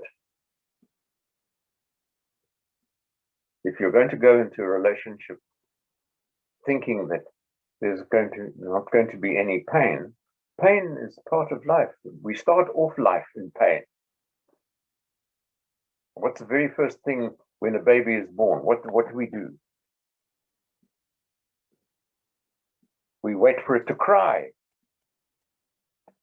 We slap it on the buttocks. We slap it on the buttocks. If it doesn't cry, we slap it to make it cry.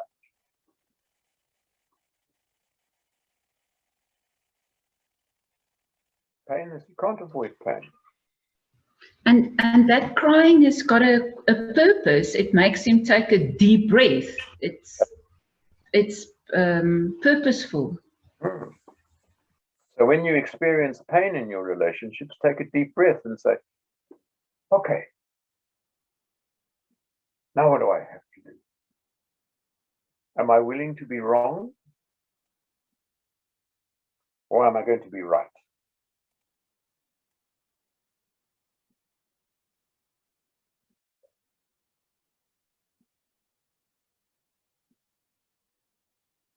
It's a choice.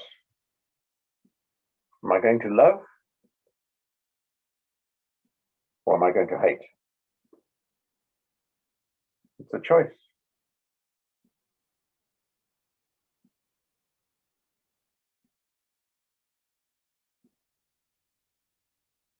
There is no answer. There's just process.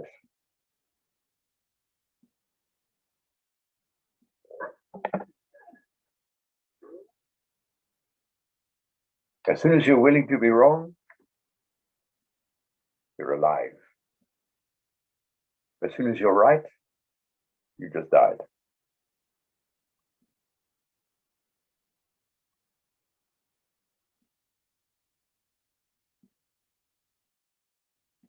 Because it's down, if you're right, then there is no other alternative to explore.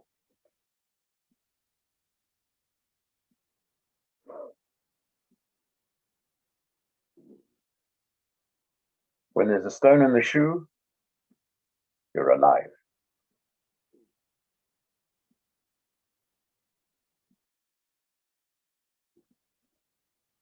Because the stone hurts.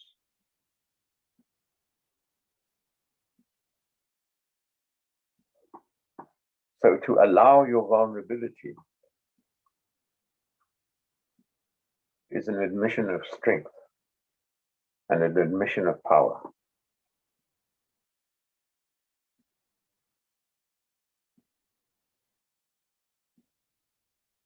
Easy? No, no, no, no, no, no, no, no, no, no, no.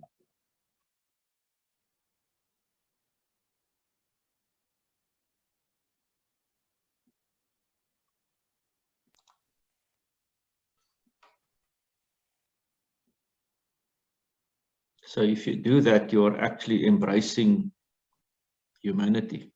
There we go. Mm.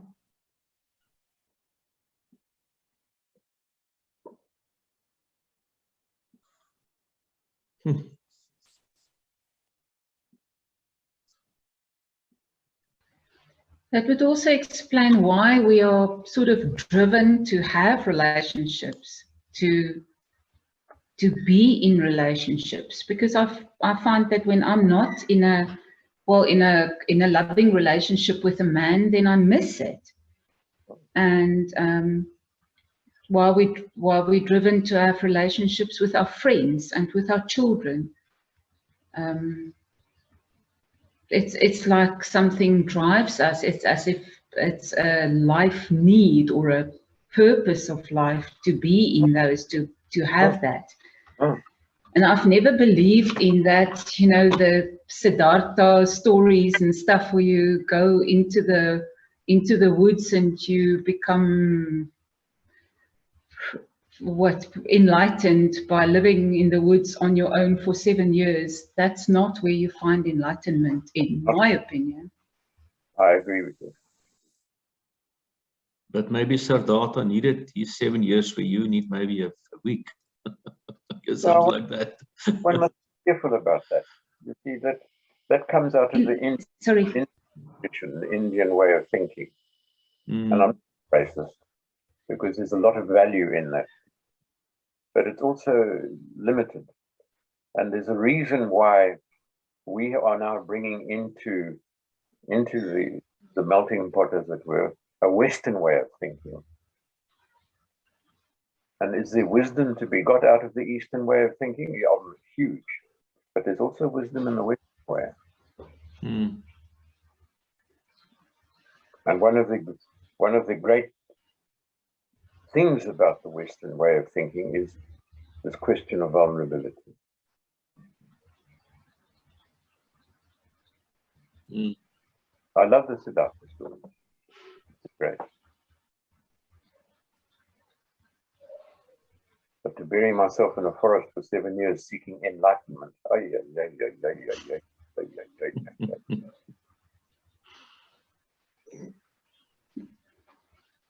The problem is the moment he came across the bridge and he saw his son, he had a problem. There we go. Because his enlightenment and sitting next to the river didn't prepare him for this other person, especially not a child. Vulnerability.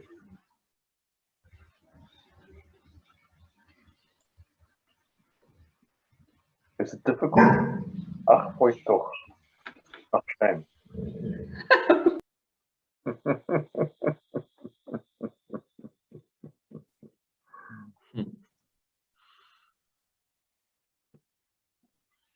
You can sit there like an egg in your shell, and slowly you will deteriorate.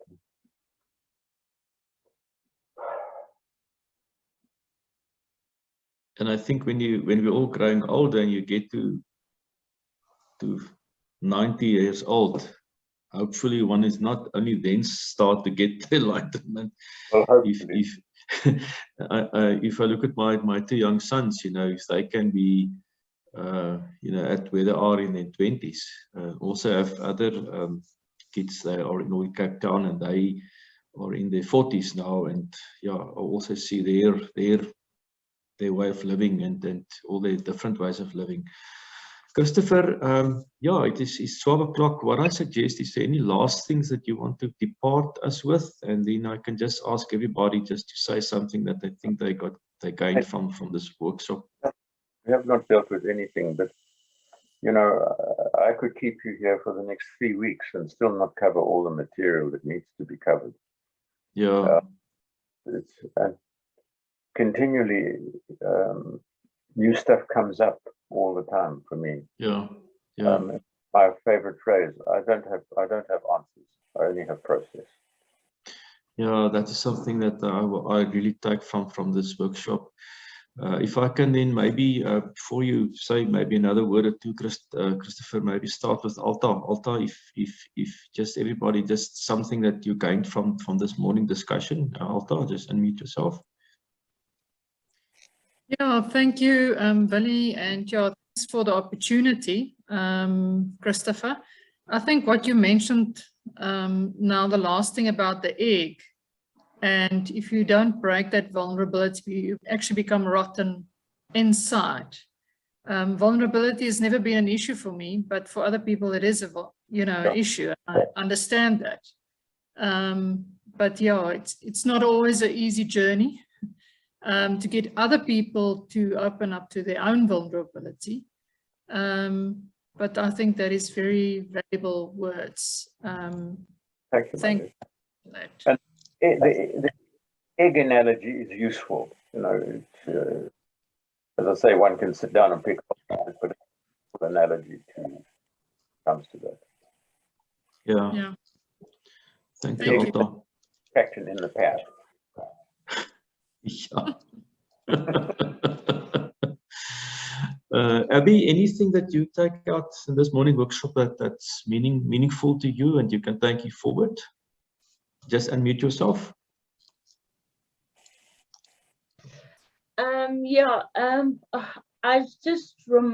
It just reminded me of what I know and what I so often forget and doubt. The knowledge that we spoke about and stuff. And I really needed it, especially at this time. So yeah, thank you very much, everyone. Thanks, Abby. Nice meeting you as well. Likewise. Thank you. Riet, from your side, Riet, any major take out from this session? Yeah, the bit about relationships, not doing it to us, not going into a relationship because you learn from it, sort of long suffering and a sheep to the slaughter. I want to, with my current relationships, never mind future ones, current relationships with my children, my friends, whoever, deepen that and see what I can learn. How I can grow from that. I haven't actively mined relationships for learning. I can't, it's a subtle shift and for me very important. So thank you. Thank you, Christopher. Great. Michelle, learning from your side? So, a big thing that I will be pondering and working on, Billy, yes, I will be working on it, is that love is a choice and we should choose to love people to do here what they came to do. So whatever they do, allow them the space to do that in, to be who they are, whether or not it causes discomfort to me, because that discomfort to me is not really relevant or important.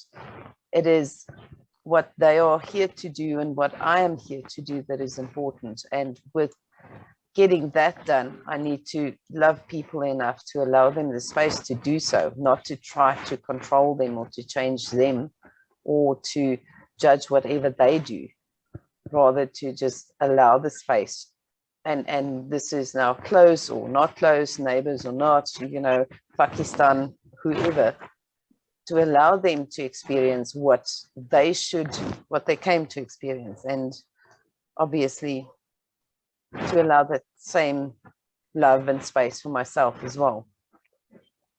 Thank you. Very, very, very nicely put. Thank you, Michelle. Christopher, from my side, before I give you the last word, yeah, thanks a lot that you're willing, that you haven't given up on life, Christopher. I'm glad that you're still with us and that you're still willing to share your knowledge and wisdom, and that you can actually leave a legacy for yourself and for your family and for your son and your wife and for us. And thank you for all these learnings. I think for me, what meant a lot to me this morning is again to be reminded on all the great stuff that I personally learned from you and from the Harlequin things. You know, when I went through all my books again, it just came back again. And I was pleased with one thing, to see that, there's a lot of those stuff that I actually did apply. And I can now see at age 66, Christopher, 26 years later, that because I've applied it, that's one of the reasons, at least, why I am in a good space where I am today, you know, going also now into my last phase, I would say. So thank you a lot. But I also saw in the notes of last that there's a lot of stuff that I just forgot, that didn't do better. And as Linda put it earlier, you know, I stumbled again the same flipping stone and haven't learned the lesson at all. But also for me, enlightening is the same enlightening that Riet got from relationship perspective. You know, it's not battering yourself if a relationship's not working. It's, you know, what can you learn from it and you move on. And it's about you. You know, that selfishness, Christopher, that you mentioned from the you perspective. You start with yourself, you know, and then it takes it from there. So your relationship with yourself first, the inner out approach, you know, going further. Thanks a lot, everybody, for attending. And Christopher, the last word to you. Thank you for the opportunity, really. I'm quite blown away by sharing, by the effort that you have given me, and by the fact that you put the energy into creating this. And I would like to think that we need to think of a way forward. And I don't know what that must be. But we can talk about it. And we'll see. And thank you so very much, Michelle, for your technical expertise. And I look forward to receiving a copy of the tape in due course. And, very welcome. Thank you, my dear. And I know there's certain things that I know you would like to discuss. Well, feel free to take advantage of me. And I'm here. Yeah. Thank you much again. Thank you, Christopher.